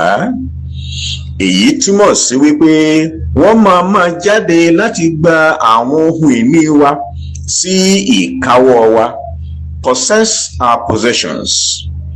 Kí ẹnikẹ́ni má ṣe dènà wọn. Ẹnikẹ́ni kò gbọ́dọ̀ takò wọ́n tàbí kò wọ́n lójú. Gbogbo ohun ìní tó jẹ́ ti government ní Democratic Republic of the Yorùbá, àwa ọmọ ìbílẹ̀ Yorùbá ti Democratic Republic of the Yorùbá, àwa la ní gbogbo wọn pátá. Èkejì, màmá wa Moa sọ pé ẹnikẹ́ni tó bá gbé ìwé ìrìnnà Democratic Republic of the Yorùbá dání, èyí ni travel passport, kò lè lò ó láti fi rin ìrìn àjò lọ sí orílẹ̀-èdè kórílẹ̀-èdè kankan tàbí ibikíbi kankan tí orílẹ̀-èdè náà kò bá ná ní Democratic Republic of the Yorùbá, tí kò recognize Democratic Republic of the Yorùbá. Ìwé ìwọlé sílùú ìyẹn visa orílẹ̀-èdè kórílẹ̀-èdè tí kò recognize Democratic Republic of the Yorùbá, wọn kò gbọ́dọ̀ gbé òǹtẹ̀ irúfẹ́ visa bẹ́ẹ̀ lu passport Democratic Republic of the Yorùbá. Ẹ̀kẹta, ọmọ ìbílẹ̀ Yorùbá IYP ní kété tí ó bá ti pé ọmọ ọdún 21, Democratic Republic of the Yorùbá yóò fún ẹni bẹ́ẹ̀ ní ilẹ̀ ìkọ́lé lọ́fẹ̀ẹ́. O gbọ́dọ̀ ta ilẹ̀ náà, o ní láti kọ́ ilé sórí rẹ̀ ni. bákan náà bí Democratic Republic of the Yorùbá bá ti ń fún ọ ní ilẹ̀ ilé yìí ni wọ́n á tún fún ẹ ní ilẹ̀ oko dídá, bí ó tilẹ̀ jẹ́ pé iṣẹ́ àgbẹ̀ gangan kọ́ ni iṣẹ́ tó yàn lójú iṣẹ́.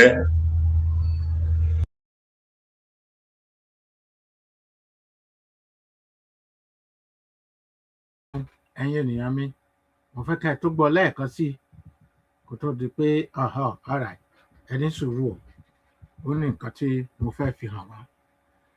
wọ́n ní náání ohun àní náání ọmọ aṣẹ́gìtì ta náání èpogi.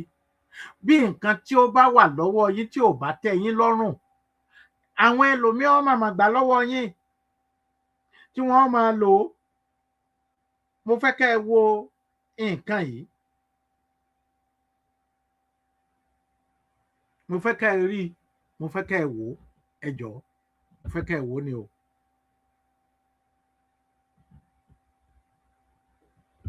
mo fẹ́ ká ẹ wo nǹkan yìí.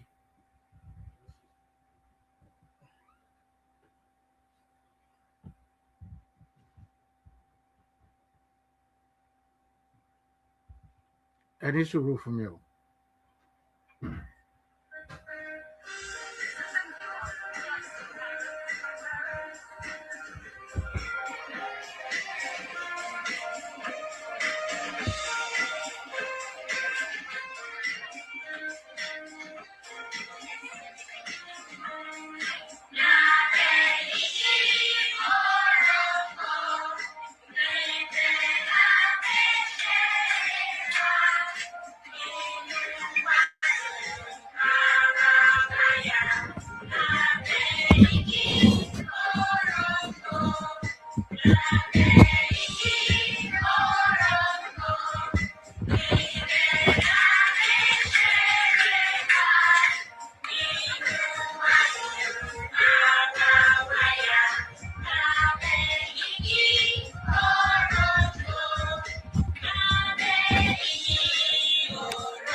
To the petrol station.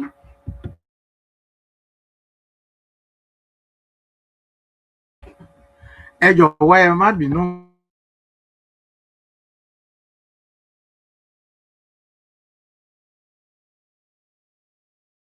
nǹkan tí a bá ní tí ò bá tẹ́ wa lọ́rùn, tí ẹlòmíràn, àwọn òyìnbó ní à ń kọ lábẹ́ igi òrombó níbẹ̀ la gbé ṣeré wa, inú wa dùn ara wa yá lábẹ́ igi òrombó.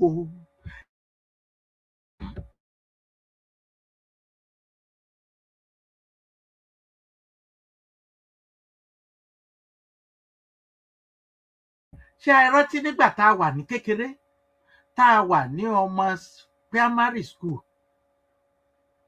mo ń sọ ọ̀rọ̀ 50s tá à ń kọ orin lábẹ́ igi òrombó ibẹ̀ la gbé ṣeré wa, inú wa dùn ara wa yá lábẹ́ igi òrombó. Ẹ wo ìgbà yẹn sí ìsìn, ǹjẹ́ ọmọ kankan tiẹ̀ rántí gbogbo orin yìí má? Ǹjẹ́ wọ́n tiẹ̀ jẹ́ kẹ́ ẹ ráàyè máa kọrú orin yìí má? Àwọn tí wọ́n gba ìjọ ọmọ ènìyàn yín, àwọn máa ń kọ́ ọmọ wọn ní èdè orin Yorùbá. Àwọn tí wọ́n gba ìjẹ́ ènìyàn ọmọ yín, wọ́n tún fẹ́ gba èdè yín kán tún kó sọ́dọ̀ wọn. Àná tó ti ń kọrin orin ìlú yín, orin tí ẹ̀yin ọmọ Yorùbá ń kọ tẹ́lẹ̀. Lábẹ́ igi òrombó, ibẹ̀ la gbé ṣeré wa, inú wa dùn, ara wa yá, lábẹ́ igi òrombó, ibẹ̀ la gbé ṣeré wa, inú wa dùn, ara wa yá, lábẹ́ igi òrombó.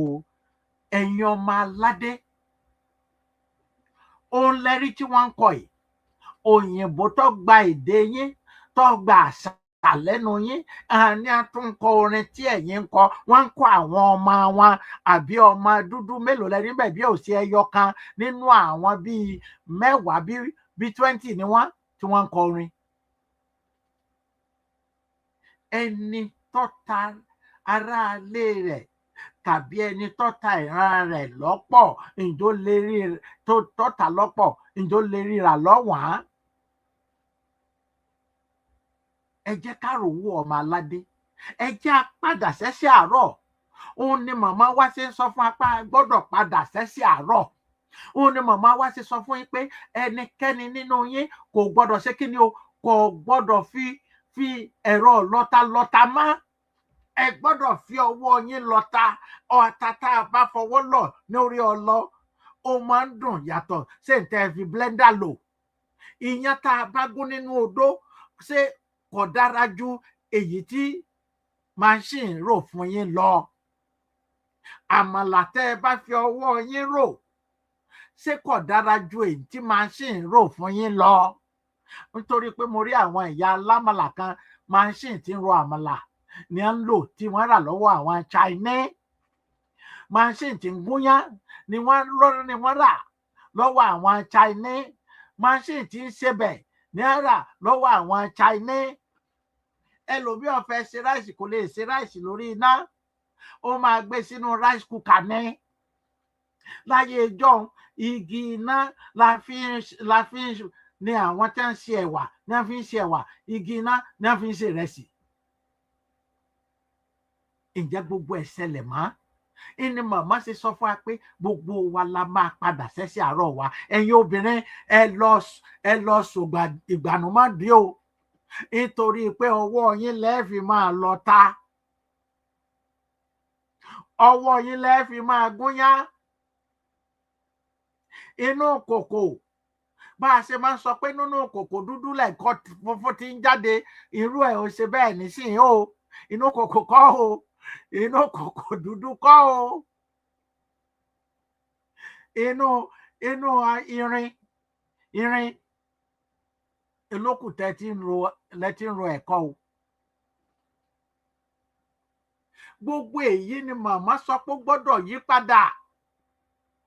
Àlàáfíà tó wà, kò sí nǹkan tí wọ́n ń pè ní kánsà láyé àwọn baba ńlá wa, àrùn jẹjẹrẹ kò sí láyé àwọn baba ńlá wa. Ṣùgbọ́n àwa tá a wà lóde òní, àrùn jẹjẹrẹ ò jẹ́ á gbádùn. Nítorí pé gbogbo oúnjẹ tá à ń jẹ, àwọn oúnjẹ tí wọ́n ní preservative nínú ni. Ẹlòmíì gan wọn kò mọ̀, wọ́n fi formaldehyde, wọ́n fi ń ṣe addictive preservation.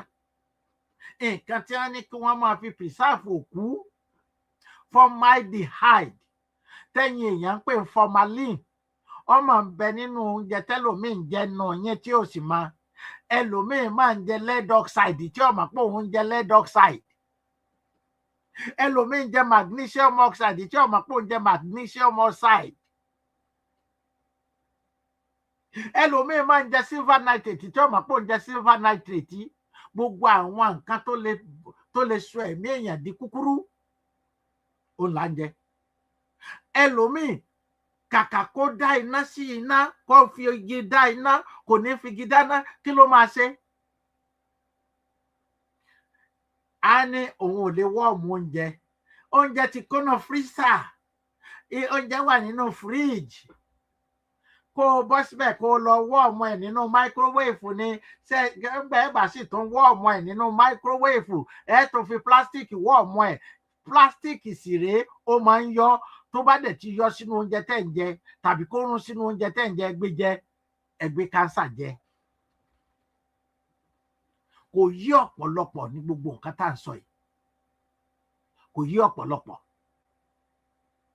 Bó o bá ti mú oúnjẹ tó ń lọ wọ́ọ̀mù ẹ̀ nínú máíkírówéèfù, kánsà nìyẹn. Bó o bá tó wá wọ́ọ̀mù oúnjẹ nínú máíkírówéèfù tó fi pílásítìkì wọ́ọ̀mù ẹ̀, kánsà nìyẹn. Ṣùgbọ́n kò yí ọ̀pọ̀lọpọ̀ wa, pàápàá jùlọ irú èmi. Tóúnjẹ tá a bá ti ṣe oúnjẹ rẹpẹtẹ, á gbèjù sínú fírísà. Bébí bá ń pààyàn, yóò bọ́ bẹ́ẹ̀, yóò wọ́ọ̀mù ẹ̀. Ṣé ẹ rántí pé wọ́n ní ká ẹ má jẹ tòmátò inú agolo mọ́? Tòmátò inú agolo kánsà ló ń fà. Òun ní ṣe ní ká ẹ má jẹ fresh cut potato. Láyé àwọn baba ńlá wa, gbogbo oúnjẹ tí wọ́n ń jẹ fresh ni. Kò sí àṣàdànù nínú oúnjẹ tí wọ́n ń sè, kò sí àṣàdànù nínú gbogbo nǹkan. Kì í ṣe nǹkan tó jẹ́ wípé wọ́n ti preserve kọ́ ni wọ́n ń jẹ. Fresh. Bí wọ́n fẹ́ jẹ ẹ̀fọ́, fresh. Bí wọ́n fẹ́ jẹ kí ni o? Bí wọ́n fẹ́ jẹ ẹ̀fọ́, fresh ni. Bí wọ́n fẹ́ gbé tòmátò wálé láti lọ̀, fresh ni. Kì í ṣe tinú agolo. Ó ní ò jẹ́ kí ọjọ́ ayé wa kó lè pẹ́. Ẹ wo àwọn baba ńlá wa, omi ń lo 150, omi ń lo 170 kó tó kú.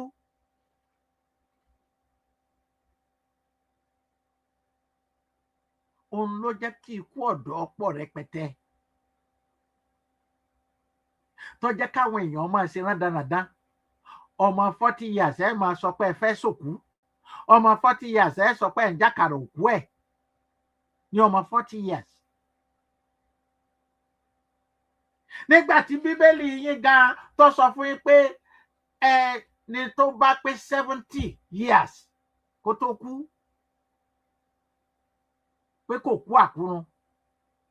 Láyé ijọ́ nìyẹn, láyé tìsín, ó yẹ kó o lè lo 100 years gan kó jẹ́ pé o ṣẹ̀ṣẹ̀ bẹ̀rẹ̀ ayé jíjẹ ni.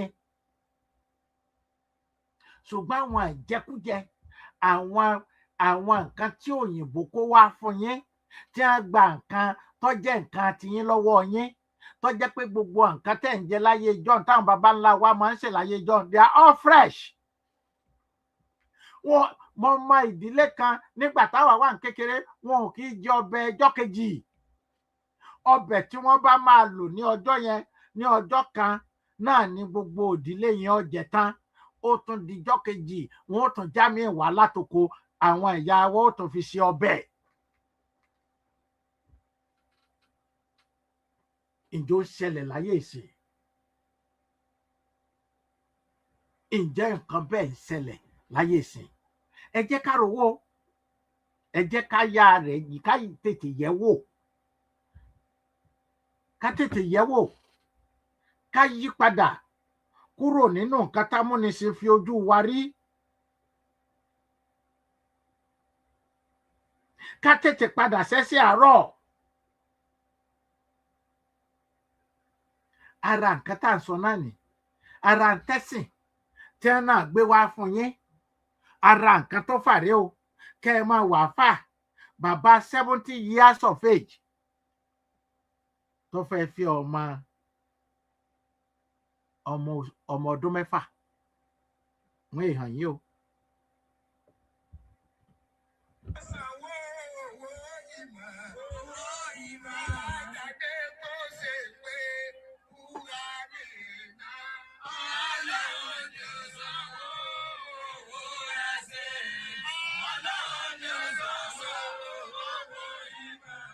ọmọ ọdún mẹ́fà ni bàbá àádọ́rin ọdún tó fẹ́ o ṣe ti rí bẹ́ẹ̀ yẹn.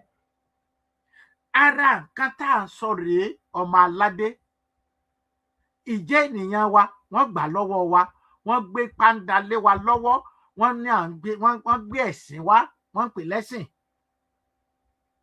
Ọmọ ọdún mẹ́fà ni bàbá àádọ́rin ọdún fẹ́. 70 years old man want to marry a 6 years old girl. Ẹ wo, ṣé ẹ̀sìn nìyẹn àbẹ́sìn? Ọmọ tó fẹ́ jẹ́ ọmọ great granddaughter fún ló tún fẹ́ lọ fẹ́.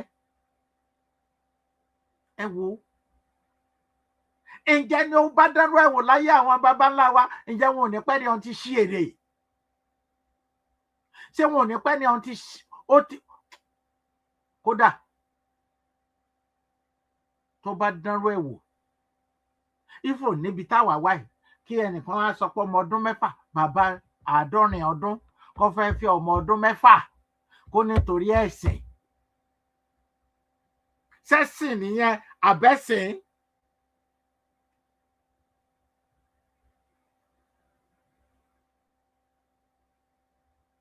Gbogbo nǹkan báyìí ò ní ṣẹlẹ̀ lórílẹ̀‐èdè wa, kò ní ṣẹlẹ̀. A ò wẹ́ àwọn ẹlẹ́sìn tí wọ́n rò pé sìn làwọn ń sìn. Bẹ́ẹ̀ náà ni máa pàtó yín náà bá máa gbé tiwọn náà bóde. Wọn ò ṣe bá tiẹ̀ sọ fún yín gbà kan, Kúmúyì, Adébóyè, mo tó ti gbàgbé orúkọ wọn fẹ́ tó 5. Ẹ̀rí tí wọ́n ṣe bàǹtẹ́ Ògùn ni. Kán máa sọ pé à ń ṣiṣẹ́ ìyanu, kẹ́yìn náà wá rò pé iṣẹ́ ìyanu ni wọ́n ń ṣe látọ̀dọ̀ Ọlọ́run, tó jẹ́ wípé nǹkan baba ńlá wa ni wọ́n ń ṣe, wọ́n ó sì máa sọ pé ẹlẹ́bọ ni.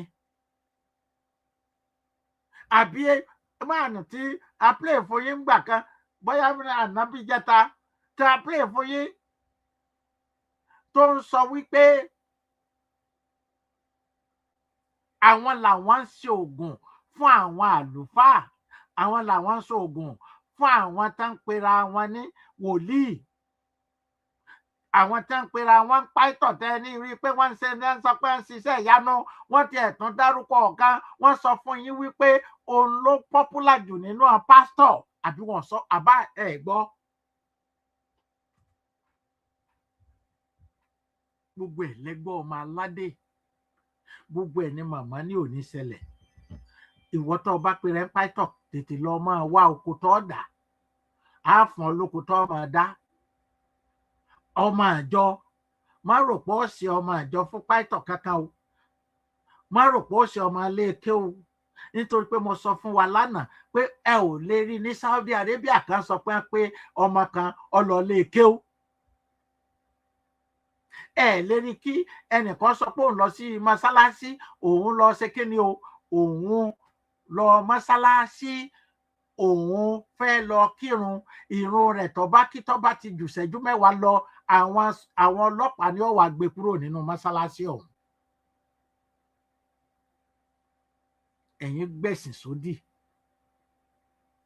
ẹ̀ ń ṣe ẹ̀sìn, ẹlẹ́ǹsẹ̀sìn. Ẹ ṣeun ẹ̀yin ènìyàn mi, ẹ jẹ́ ká tẹ̀síwájú.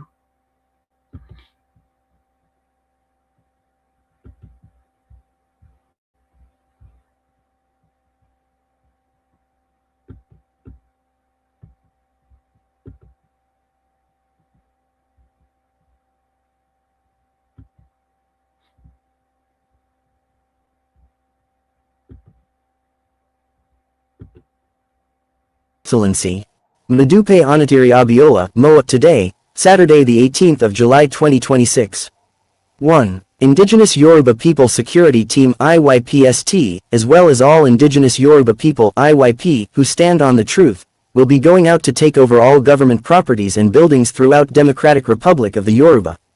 That is, they will be going out to possess our possessions. Nobody should stand in their way. Anybody must not oppose them or challenge them. All the government property in Democratic Republic of the Yoruba belong to indigenous Yoruba people of Democratic Republic of the Yoruba. 2. Anybody who holds the travel passport of Democratic Republic of the Yoruba cannot travel to any country or place that does not recognize Democratic Republic of the Yoruba. The visa granting entry into any country that does not recognize Democratic Republic of the Yoruba must not be stamped on DRY passport. 3. At age 21, Democratic Republic of the Yoruba will give a parcel of land, free of charge, to every indigenous Yoruba person IYP as soon as they attain that age. This land cannot be sold by you. You must compulsorily build a house on it. You will also, at the same time, be given land for agriculture, even when you are not a farmer by profession.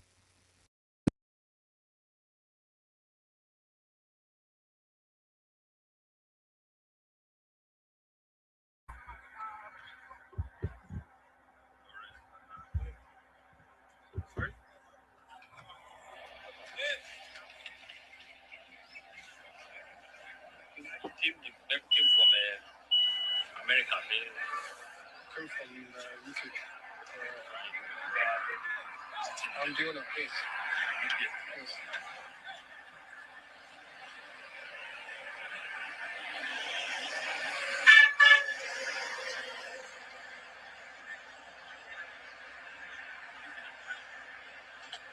I'm living up here.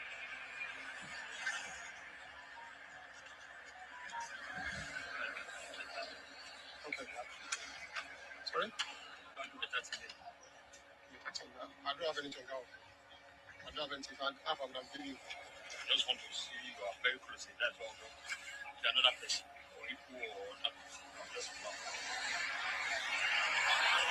I don't get anything. That's why I will give you now. Hey, can I have my driving license? What can I do now? What can I do? When I just park, you know tell me what can I do now, guy? No, check my driving license, check my documents. So make I do that. So make I do that thing. You are with my driving license now. The way be of the invoice. Yeah, invoice. Huh? No worry. Okay. The way be of what you say. Are you telling him to? It's your officer like you. That's why I said you should not worry. No. All right. So the way bill, everybody the way bill is not there. I have the custom paper there. Those load came with the car.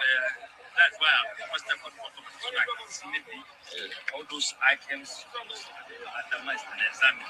Well, is it? So is it supposed to be list one after the all those custom papers? Yes. Really? What are? You check custom paper now. Okay. Ẹ sọ fún mi, ṣé custom officer ní ó di ọlọ́pàá? To let you know, I'm recording you right now. Ṣé mo sọ fún yín? Wọ́n ń rìkọ́ọ̀dù ẹ̀ ní kíni kí wọ́n fẹ́ ṣe. Don't shout, leave him. I'll go him on record. But I've already told you, you have my paper. My paper is correct. Everything is there. You are with my driving license. I haven't committed any offense. I know.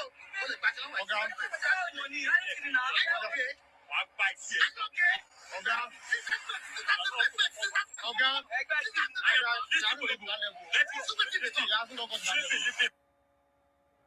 Ẹ ṣeun, ẹ̀yin ènìyàn mi. Nǹkan tí mo ń sọ nìyí.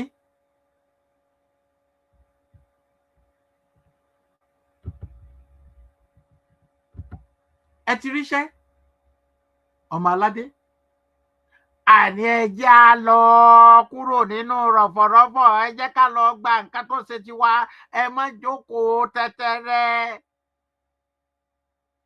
Àwọn èèyàn ń lo ìgbójú ọlọ́pàá ń lo ìgbójú wọ́n mọ̀ pé wọn ò kì í ṣe ọlọ́pàá ilẹ̀ Democratic Republic of the Yorùbá wọ́n mọ̀ pé ọlọ́pàá ti amúnisìn ni wọ́n sì tún ń lo ìgbójú wọ́n sọ fún wa pé kí làwọn ṣe gbogbo nǹkan tó lọ́n fẹ́ làwọn kó lé yín lọ́wọ́ àfìgbà tí nítorí pé oníṣẹ́ nothing for you ìyẹn lòun ò lè fún ọ ní nǹkan kan.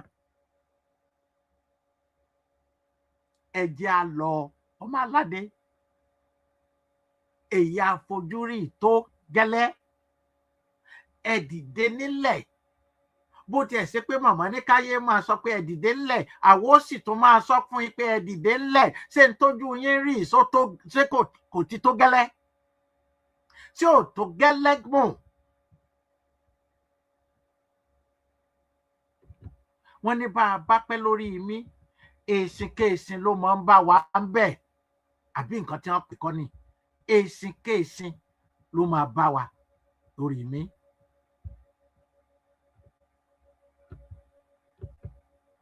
àsìkò ti tó ọmọ aládé ẹgbẹ́ra ńlẹ̀ dìde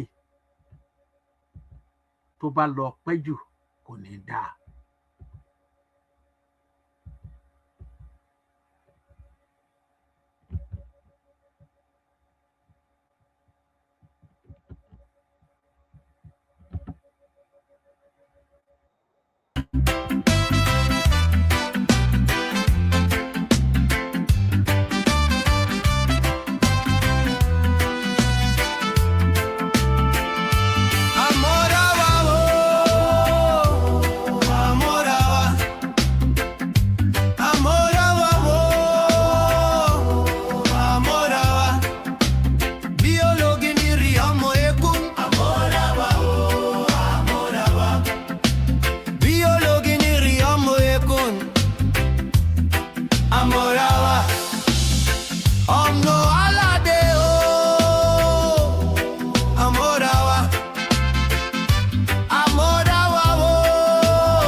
Republic of the Yoruba, Omo Alade Edide, color possess our possessions.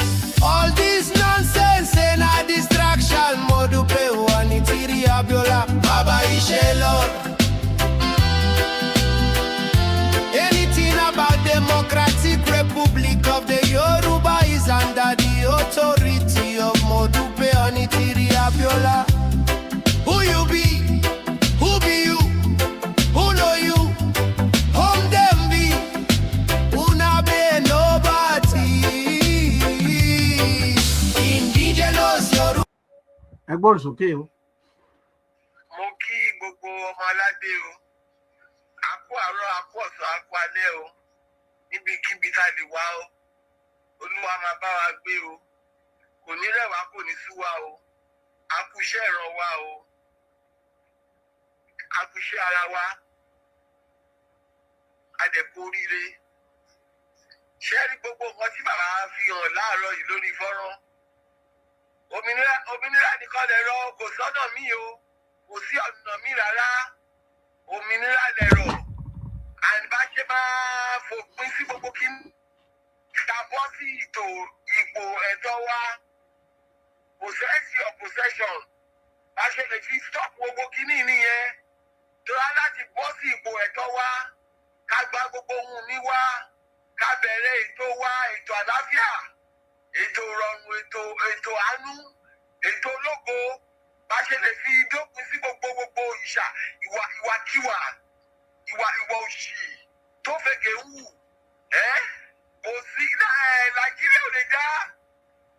Nàìjíríà kò lè dá. Ó ti ṣòfò, Nàìjíríà ti kú. Ó kú ká gbé sínú kòtò ní. So ẹ jẹ́ ká ṣe ẹ̀tọ́ o. Ẹ jẹ́ ká ṣe ẹ̀tọ́ o. Olúwa ti ràn wá lọ́wọ́ o. Káà náà wá rọra lọ́wọ́ ni. Ẹ̀dẹ̀ bá sọ fáwọn èèyàn wa, ẹ bá fẹnu bá wọn sọ pé ìyá ìnira ó ti dópin ilé ayé wọn kọ́ wá ṣe òtítọ́ kọ́ dẹ̀dẹ̀ lótítọ́ kọ́ gbé wa ọmọlúàbí wọ̀ ìwà ọmọlúàbí la fẹ́ torí ọmọlúàbí la pera wa ìwà ọmọlúàbí yẹn kó wá tún wá pọ̀ ju bó ṣe wà tẹ́lẹ̀ lọ nítorí pé ìlú ọ̀tún tá a ti bọ́ sí yìí ilẹ̀ DIY àwọn onígbàwọ̀ àbùkù fún àwọn táwa nílé àtàwọn táwa ń ta táwa lóko àìnífẹ́ ìwà àbùkù ọkàn láti ọ̀dọ̀ ẹnìkan kan nu wa o nítorí ìwà ọmọlúàbí ẹlẹ́fẹ́kọ́ fi mọ̀ wá nínú ilé àti ní ìta ibikíbi tá a lè wà sọ ẹ wá yẹ ká ṣẹ̀tọ́ o ká ṣe ẹ̀tọ́ Olúwa dẹ̀ sọ wá jí o ibi tá a kù sí ibi tá a ti ní àtúnṣe Olúwa kó tún wá ṣe nítorí pé òmìnira dẹ̀rọ̀ kò sí nǹkan mí o gbogbo ètò tí wọ́n fi kalẹ̀ tó ń ṣe àlàyé ẹ̀ fún wa kó lè mú rọrùn kó lè mú ilé ayé àlàáfíà wá ní gbígbé wa ní ìwà wa gbígbé wa bá ṣe ń ṣe gbogbo nǹkan wa ìfẹ́yàwó wa ìtọ́mọ wa gbogbo wa ìṣe wa láti mú padà ní àtúwà mú padà lọ́nà tó tún dájú ti tẹ́lẹ̀ lọ bẹ́ẹ̀ ni gbogbo ètò yẹn wà fún kì í ṣe fún àti finú wa lára láti mẹ́tò wa ní sí orílẹ̀-èdè wa láti tún ọmọlúwàbí wa ṣe ní Olúwa dẹ̀ tún wá ṣe ń bí takù sí Olúwa tún wá ṣe ọmọ aládé àwa Yorùbá àpọ̀mọ́ rárá o àpọ̀ rárá mọ́ o ògidì díẹ̀ níwá o àdàlú ti pọ̀ jù tó náà lẹ́sẹ̀ gbogbo wọn tó ṣẹlẹ̀ yìí tó rọ ẹni tó bá jẹ́ ọmọ Yorùbá ògidì Yorùbá ọmọ Yorùbá tàtà tó dẹ̀ mọ ọkọ tó fẹ́ tó mọ oníwà gbogbo wa táwọn èèyàn wá ń wù yìí bó wọ́n ń ṣèyàn wá wọ́n kàn rápadà sí wa lábẹ́ ni so adẹ̀ ti rí wọ́n sìn á ti rí gbogbo wòṣì tó ń wù so ẹ dáka wá àwọn ọmọ wa ẹ fẹ́ ọmọ IYP kó fọmọ IYP nítorí a fẹ́ pọ̀ sí adẹ̀fọ́mọ ògidì àfádàlúmọ́ àfẹ́ Ìgbò ń fẹ́ Yorùbá àbí Yorùbá fáwùsà ń fa Fúlàní àfẹ́ mọ́ nítorí pé àwa IYP nìyá ìyá ṣe lè lọ sí UN ló lọ báwọn UN tó rọmọ indigent nìkan ó lè sọ bàbá dúdú kò lè ṣe tó bàbá dúdú ìsọ fún indigent ìsọ fún indigent of Yorùbá so ọmọ IYP láfẹ́ kó máa pọ̀ sí ọmọ IYP ló máa gbé gbàbò òun ló máa dìbò ṣe rí pé á láti pọ̀ sí ìyàbọ̀ gbogbo nǹkan tó ń sọ o kó lè dá fún wa kí ilé ayé àlàáfíà lè jọba náà nísìnyí àti títí láíláí ni ìkan tó fẹ́ fi fìdí ẹ̀ múlẹ̀ nìyẹn ẹ jẹ́ ká wá ṣiṣẹ́ tọ́ Olúwa dẹ̀ ràn wá lọ́wọ́ mo kí gbogbo ará mi nílé ẹ kú àfaradẹ kú sùúrù kò ní sú wa wọ́n fẹ́ kó sú wa nípò kò ní sú wa tó Olúwa lórí ìrìn yìí débi tá a wà yìí Olúwa dẹ̀ ló máa parí ìrìn àjò tá a rìn tán yìí pẹ̀lú gbogbo nǹkan tó tún máa fẹ́ láti gbé lọ síwájú Olúwa ṣe fún wa Olúwa dẹ̀ ràn lọ́wọ́ sí wa ibi tá a jẹ́ fojú sí Olúwa ràn lọ́wọ́ sí wa ń bẹ̀ ẹ ṣé gan ni ọmọ aládé ẹ jọ ọmọ aládé ẹ bá wa nawọ́ sí àpò wa o ibi tá à ń fowó sí ẹ bá wa fowó sí Olúwa bùkún wa àwa tá a dẹ̀ lówó púpọ̀ náà tí yóò sí owó Olúwa pèsè àìní wa àwọn tó dẹ̀ yá wa lówó náà ẹ ṣé ọmọ Yorùbá mọ lóore ọwọ́ tẹ fi yá wa lówó lẹ́ẹ̀ fi gbà lálàáfíà ẹ ṣé gan ni àmọ́ lóore ọmọ aládé àbẹ̀yà àbẹ́ ẹnìbọ̀dì o àbẹ́ ẹnikẹ́ni o bẹ́ẹ̀ tó bá jẹ́ ọmọ ògidì Yorùbá tó dẹ̀ mọ nǹkan tó fẹ́ tó mọ̀ pé nira wà ń lù ú tó mọ̀ pé àwọn èèyàn wá ń kú lọ́dún lọ́sì ní àwọn tó yẹ kó kú tó yẹ pé tó mọ̀ pé ó yẹ ká á ti gbàlúwà kó dìde tó bá ti ní kó dìde ẹ fún wa lọ́wọ́ ẹ jẹ́ ká jọrọ ṣiṣẹ́ iṣẹ́ gbogbo wa ní ìṣeṣẹ́ ọ̀kan kì í ṣe àbọ̀ láwọn nìkan ló máa gbádùn ilẹ̀ yẹn kì í ṣe ìyá amúhà nìkan ló máa gbádùn ẹ̀ kì í ṣe àwọn sọ̀rọ̀sọ̀rọ̀ wa nìkan ló máa gbádùn ilẹ̀ yẹn gbogbo ara máa gbádùn ẹ̀ nínú àlàáfíà inú ayọ̀ ẹ wá jẹ́ ká ṣe ẹ̀tọ́ Olúwa dẹ̀ tọ́ wa sọ́nà Olúwa Olúwa tọ́ wa sọ́nà àtúwà ṣe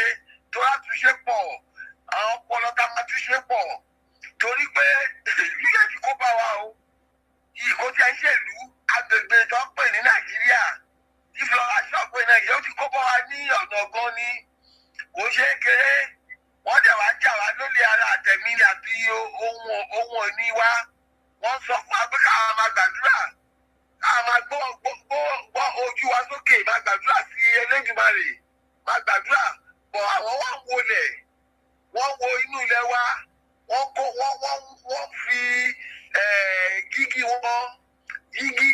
wọn fi wo gbogbo wọn tó wà nílẹ̀ wọ́n máàkì wọ́n kó àwọn gbogbo ohun ní wa tó wà nílẹ̀ bọ̀ àwa gbójú sókè àwa ń pe Ọlọ́run à ń gbójú sókè àwọn gbójú sílẹ̀ wọ́n wá gbogbo nǹkan ìní wa bọ̀ tó wá ṣe mí láàánú báwọn àwọn python àtàwọn ìmọ̀ọ́mù bẹ̀ olóṣì ló pọ̀ jù nínú wọn nítorí pé ẹ̀sìn yẹn wà gbà sódì àwọn tó lẹ̀sìn wọn gan wọn ṣètò wa àwa náà wà gbà sódì bọ̀ tá a dúpẹ́ pé a máa padà sórísun wa gbogbo kátìkàtì tó ń ṣe yẹn gbogbo ẹ̀ ló máa ní regulations gbogbo ẹ̀ ló máa ní regulations torí gbogbo a ní ọmọ Ọlọ́run kò síbi tá ó sì tá gbàdúrà ó ṣe é ní ilé ẹni òun jẹun ní ó wà ní tọ́lẹ̀tì kò síbi tó kó wà tó pọ̀ lọ́hùn tí ò dé lọ́hùn ó kọ́ ẹ pé ẹ̀sìn yẹn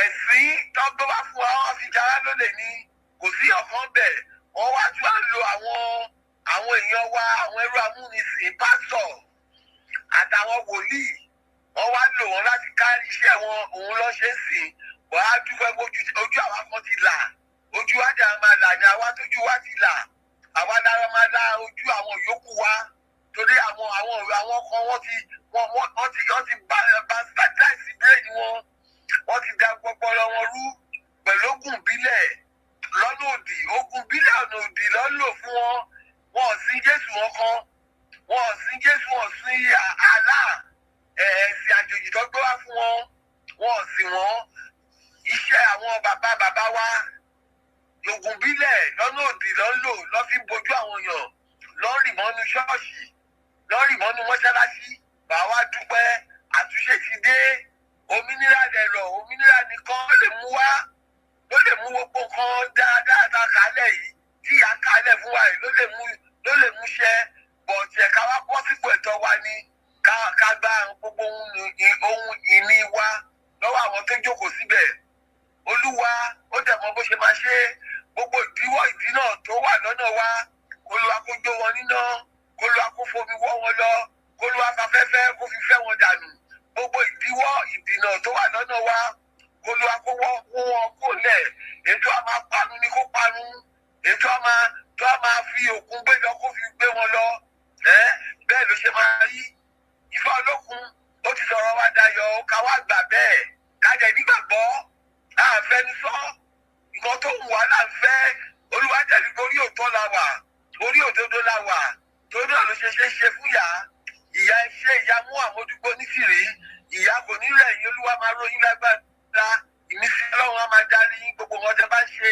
á máa darí gbogbo wọn tó bá ń ṣiṣẹ́ á máa darí gbogbo sọ̀rọ̀sọ̀rọ̀ wa àtàwọn ọmọ Yorùbá àtàtà àwa tá a nígbàgbọ́ tá a dẹ̀ wá nù ìmọ́lẹ̀ àmòtítọ́ àmòdodo Olúwa máa dábí wa àmọ́ Olúwa máa pa wá mọ́ àpà àwọn ẹbí wa mọ́ Olúwa dẹ̀ fún gbogbo wa ní ẹ̀mí gúngùn àlàáfíà àti jèrè ilẹ̀ DIY ilẹ̀ orúkọ ní orí owó la jókòó sí orí owó wọn bá ní ṣìṣìṣì máa mi owó dé owó gan ní ilẹ̀ Yorùbá tó náà lọ ṣe fẹ́ kó mbẹ̀ gbogbo mùdùmùdù yẹn ti dùn mọ́ wọn bọ̀tọ̀ Ọlọ́run wa ló ti táàsì èyí tó jẹ yẹn tó èyí tó jẹ kọ́lọ tọ́jú ẹ̀ èyí tá a bá lè gbà lọ́wọ́ náà á gbà torí ọ̀rọ̀ pọ̀ ọkọ̀ máyà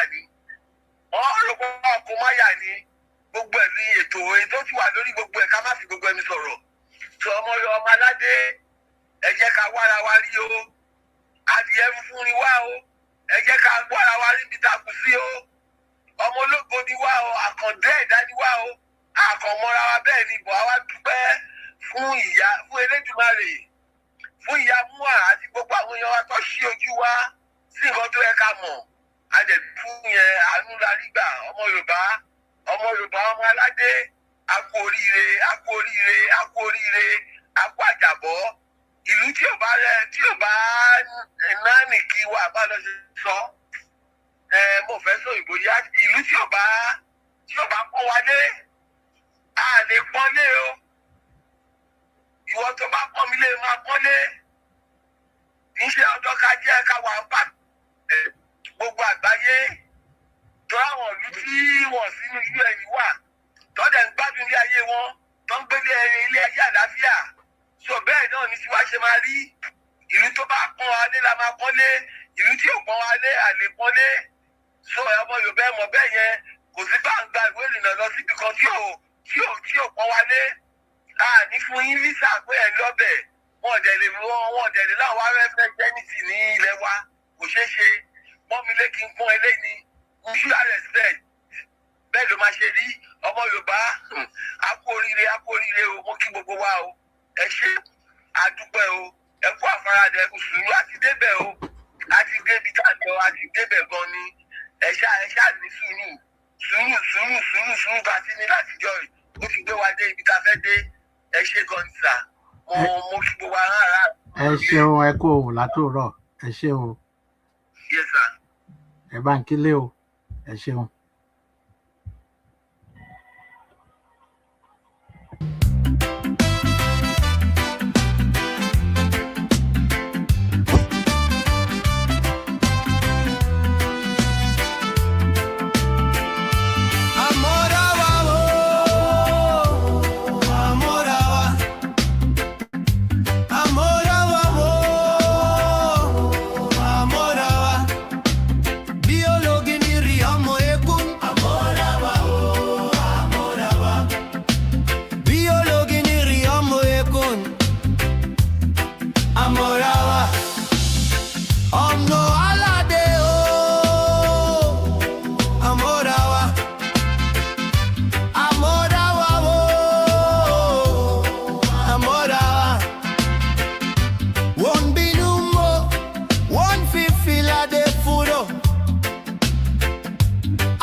Republic of the Yoruba, Omo Alade Edide, color possess our possessions.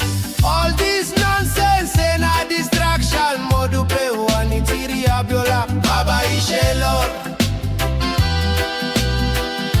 Anything about Democratic Republic of the Yoruba is under the authority of Modupe wanitiri abiola. Who you be? Who be you? Who know you? Whom them be?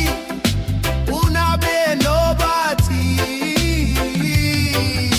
Indigenous Yoruba, people of Democratic Republic of the Yoruba. Oh, let's join hands together to start possessing our possessions. Join Indigenous Yoruba People Security Team, IYPS. Yoruba Rohanu, aye male, aye toto, aye akamara. Enutiombo araye fi umpa adegun, only one tun fi umpa adegun lo.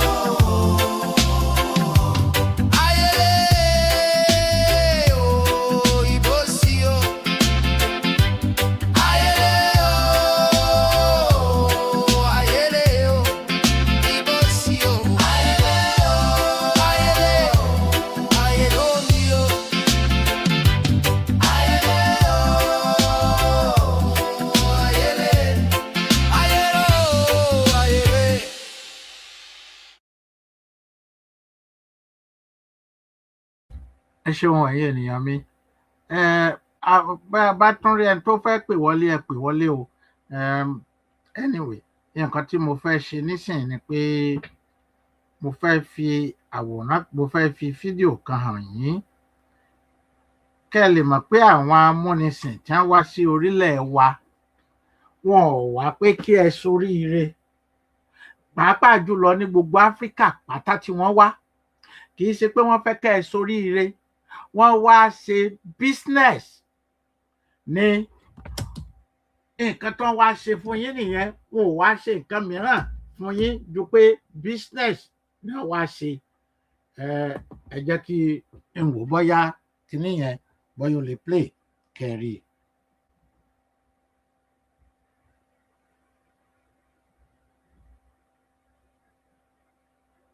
They came to Africa to get rich. Some of them were the biggest mining companies on the entire planet. Billion-dollar giants, backed by Western governments, armed with the best lawyers money could buy. And one by one, Africa beat them. This is the story nobody in the mining world once told. Because for over 60 years, the deal was simple and it never changed. Connected. Foreign company walks into an African nation. It signs a contract written in its own favor. It digs out the gold, the uranium, the cobalt. It ships the wealth away. And it leaves behind a hole in the ground and pennies on the dollar. That deal is dying right now in real time. And the companies that built empires on it are losing one after another in ways that were unthinkable just 3 years ago. This is the complete list of every foreign company that just lost to Africa. Every mine seized, every contract torn up, every billion-dollar giant humbled, documented, sourced, verifiable. And when you reach the end of this list, you will understand that the balance of power in global mining has flipped, and the people who ran the old system are watching their empire crumble. Welcome to Redline Africa. Subscribe right now, hit like, and share this video before you even finish watching, because the financial press will report each of these as a boring corporate dispute buried in the business section. They will never put them side by side and say the words out loud. The giants are losing. Africa is winning.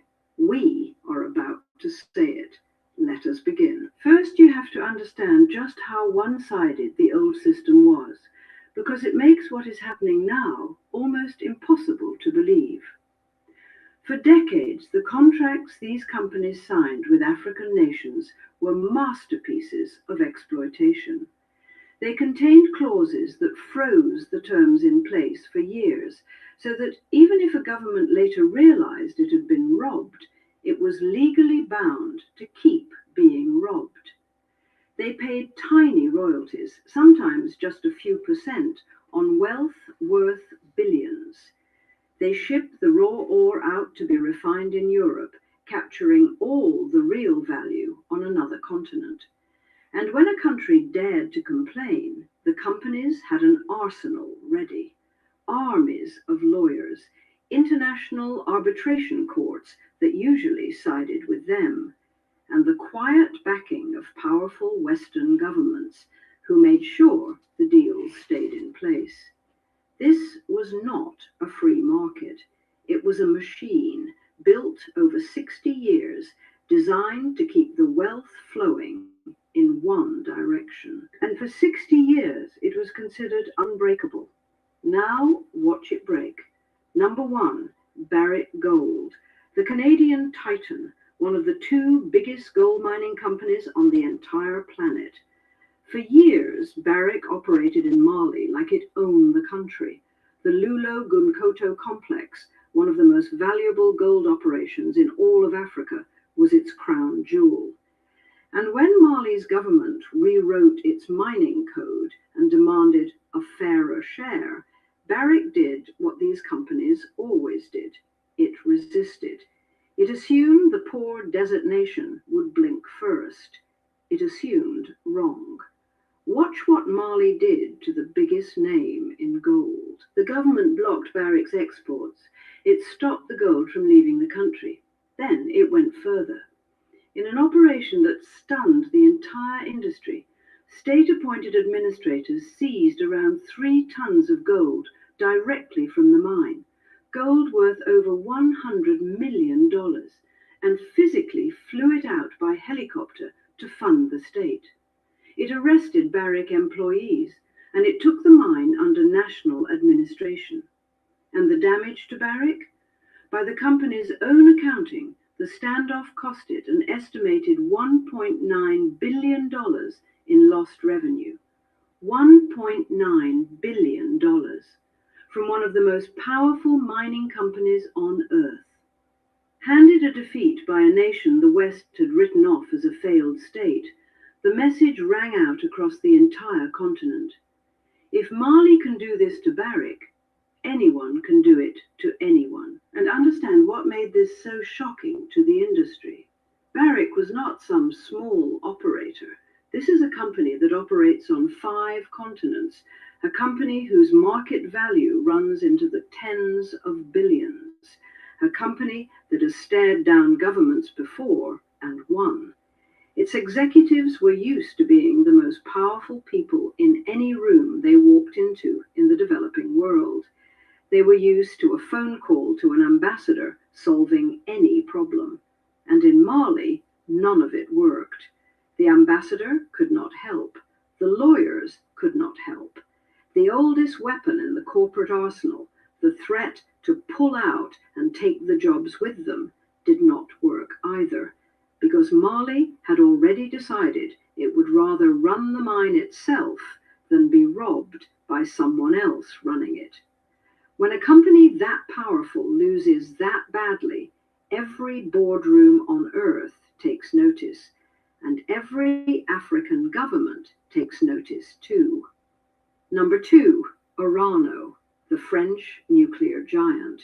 And this one was personal. Orano, once called Arriva, is the company that ran Niger's uranium for decades. This was not just a business. This was the beating heart of French energy. The uranium Orano pulled out of Niger's desert helped power the nuclear reactors that light up France. For 50 years, this arrangement was untouchable. Orano was practically a branch of the French state, and Niger took it apart piece by piece. The government stripped Orano of its operational control. It revoked mining licenses. It seized roughly 1,000 tons of uranium, the yellow cake, sitting in the country. And when Orano ran to international courts, Niger's leaders said something that shook the entire post-colonial order. Constitutional sovereignty, they argued, supersedes a colonial-era contract. In plain words, your old paper means nothing here anymore.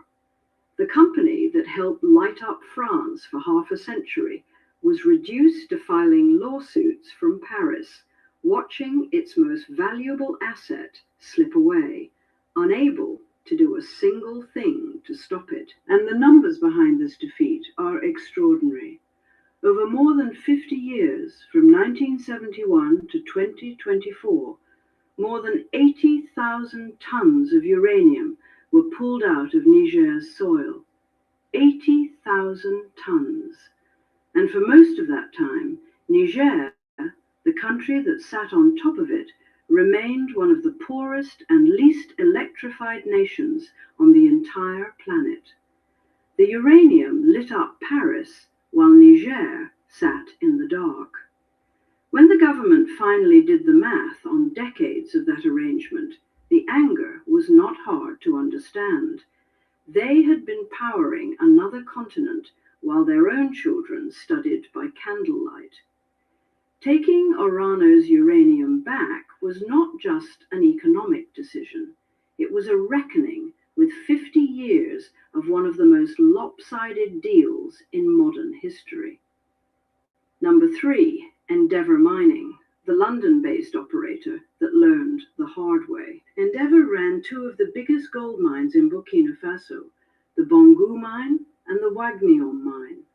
For years they extracted, and the people of Burkina Faso saw little of the wealth. Then Traore's government moved. In a deal valued at around $80 million, the state nationalized both mines, stripping them from Endeavour and placing them under a new national mining company. The London giant packed up and went home. And that was just the beginning of Burkina Faso's campaign, because the state was only getting started. Number 4, West African Resources, the Australians who had to bend. They operated the Kiaka gold mine, one of the newest and most profitable in Burkina Faso. And when the government came asking to raise its stake dramatically from 15% to 40%, the company had no real choice. To keep operating at all, it restructured its entire ownership to comply with the new rules. The mine kept running, but on Burkina Faso's terms now, not the company's. This is the quieter kind of defeat, not a dramatic seizure, but a giant forced to accept that it no longer sets the terms, it obeys them. And this quiet kind of defeat may be the most important of all, because it shows the new reality is not just about dramatic helicopter raids on gold mines. It is about a permanent structural shift in who holds the power at the negotiating table. 10 years ago, when a government asked a mining company for a bigger share, the company could simply say no and threaten to leave, and the government would back down, terrified of losing the investment.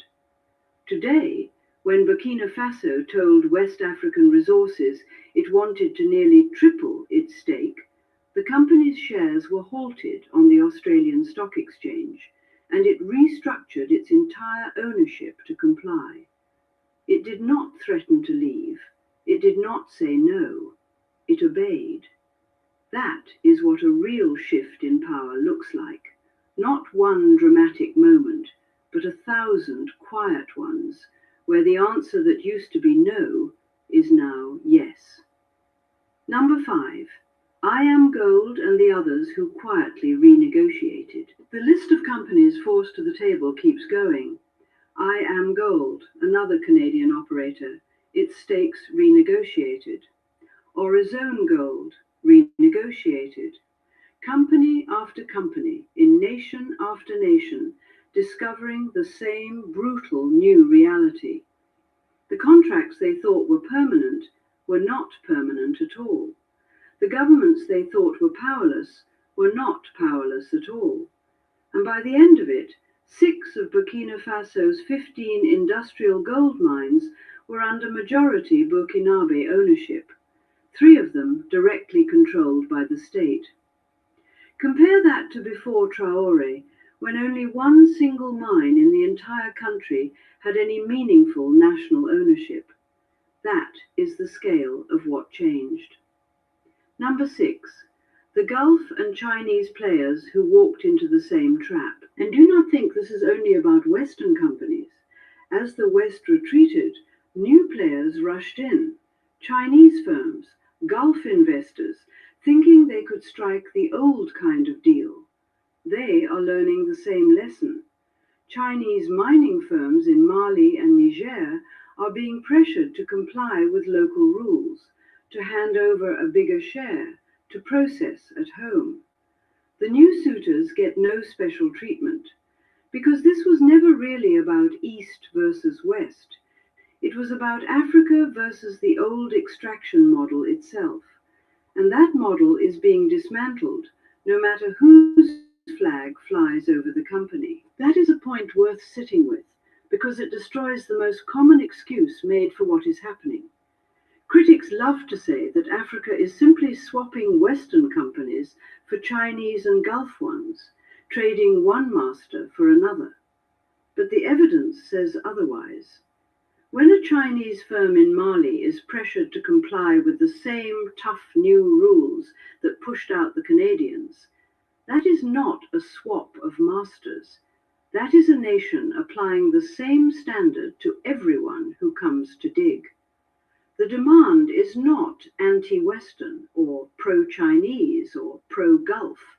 The demand is simply this: whoever you are, wherever you come from, you will pay fairly, process locally, and accept that this wealth belongs to us first. That is a rule that applies to every flag equally, and that is precisely why it cannot be dismissed as just geopolitics.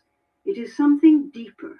It is a continent setting the terms of its own extraction for the first time in its history. Now here is the summary. Because seeing each defeat one at a time is one thing, seeing them all stacked together is staggering. Barrick humbled in Mali, $1.9 billion in losses, 3 tons of gold seized. Orano, stripped of Niger's uranium after 50 years, its colonial contract declared worthless. Endeavour, its 2 Burkina Faso mines nationalized. West African Resources forced to hand the state 40% to keep operating. I Am Gold, Orezone, and a line of others renegotiated one by one. And even the Chinese and Gulf newcomers, discovering the terms have changed for everyone, 6 of 15 mines in Burkina Faso alone taken back. A national ownership share that went from one single mine to the majority. You cannot run an empire on contracts that the other side no longer respects. You cannot extract from a nation that has decided to extract from you instead. And you cannot intimidate governments that have watched their neighbors humble the biggest companies on earth and get away with it. For 60 years, the balance of power in African mining ran one way. The company held the leverage. The company wrote the contract. The company kept the wealth. And the African nation was told to be grateful for whatever crumbs fell from the table. In 3 years, that entire arrangement has been turned upside down. Now the nation holds the leverage. The nation rewrites the contract. The nation demands the wealth stay home, and the company is told to comply or leave. Now let me be honest with you, because this channel is not propaganda. This flip carries real risk, and you deserve to hear it. When you seize mines and tear up contracts, you frighten away the investment and the technical expertise that a mining industry needs to function. Some of these companies really did bring skills and capital that are not easy to replace overnight. Mali's own gold output dropped during its war with Barrick, costing the government real money. And there are fair questions about whether the recovered wealth reaches ordinary people or just enriches a new elite. Do this badly and you trade a foreign master for a domestic one. These are serious concerns, and an honest channel names them. But here is what is also true, and what no honest observer can deny. For the first time in living memory, the most powerful mining companies on earth are the ones on the back foot. They are the ones losing billions. They are the ones filing desperate lawsuits. They are the ones packing up and going home. And every African nation sitting on gold, on uranium, on cobalt, on lithium, is watching the giants fall and learning the same lesson. The companies were never as untouchable as they pretended. The contracts were never as permanent as they claimed. And a nation that decides to take back what is under its own soil can actually do it.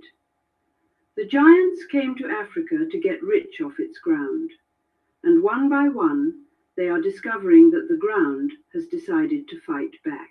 And here is the deepest truth of all, the one that should keep every mining executive awake at night. This is not about any single government or any single leader who might one day be removed. It is about a lesson that has now spread across the entire continent, and a lesson, once learned, cannot be unlearned. For 60 years, the company's greatest weapon was not their lawyers or their money. It was the belief, held in every African capital, that resistance was impossible, that the companies were simply too big, too powerful, too protected to ever be challenged. That belief was the real chain, and Mali shattered it when it humbled Barrick. Niger shattered it when it stripped Orano. Burkina Faso shattered it when it nationalized Endeavour's mines. Every defeat handed to a giant is another government somewhere realizing that the impossible is possible after all. The companies are not just losing mines, they are losing the fear that protected them, and fear once gone does not come back. If this list changed how you see the balance of power, do 3 things right now. Like this video, subscribe to this channel, and send this to every single person who still thinks these companies are too big to lose. Because you just watched some of the biggest on earth get humbled by the nations they came to exploit. This is the answer. This is the list. This is the proof. The giants are losing. Africa is winning. And the only question left is the one the boardrooms cannot answer. Who falls next? I'll see you in the next one.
Má bínú pé kinní yẹn ó ti pa lọ. Ẹ ṣeun. Ibi tí a máa mú ètò ti òní dé lẹ́sìn ni. ẹ ṣeun púpọ̀ àkí gbogbo wa ó tún di Sunday tàbí Monday ká tún tọ́ gbọ́ ro ara wa ẹ ṣeun ó dìgbà kan náà.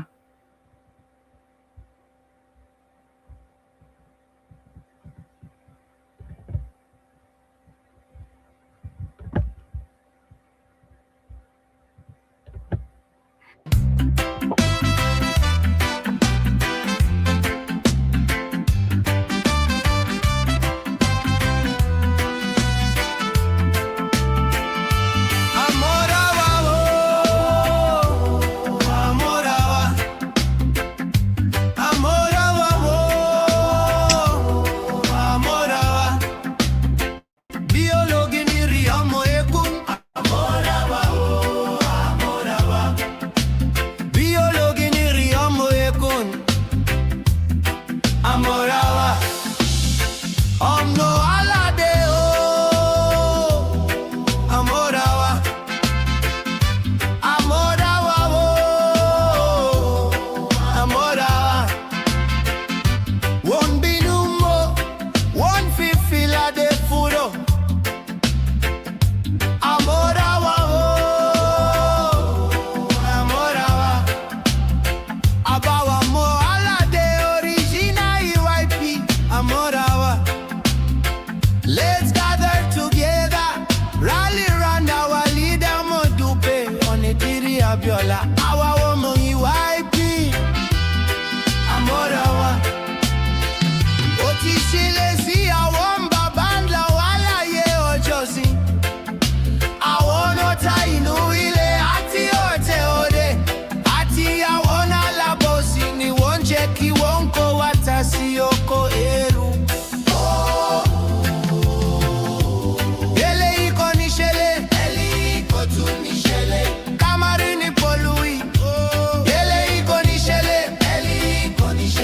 Democratic Republic of the Yoruba, Omo Alade Edide, color possess our possessions. All this nonsense and a distraction. Modupe Onitiri Abiola, Baba Ishelor. Anything about Democratic Republic of the Yoruba is under the authority of Modupe Onitiri Abiola. Who you be? Who be you? Who know you? Whom them be? Who not be nobody? Indigenous Yoruba, people of Democratic Republic of the Yoruba. Oh, let's join hands together to start possessing our possessions. Join Indigenous Yoruba people security team.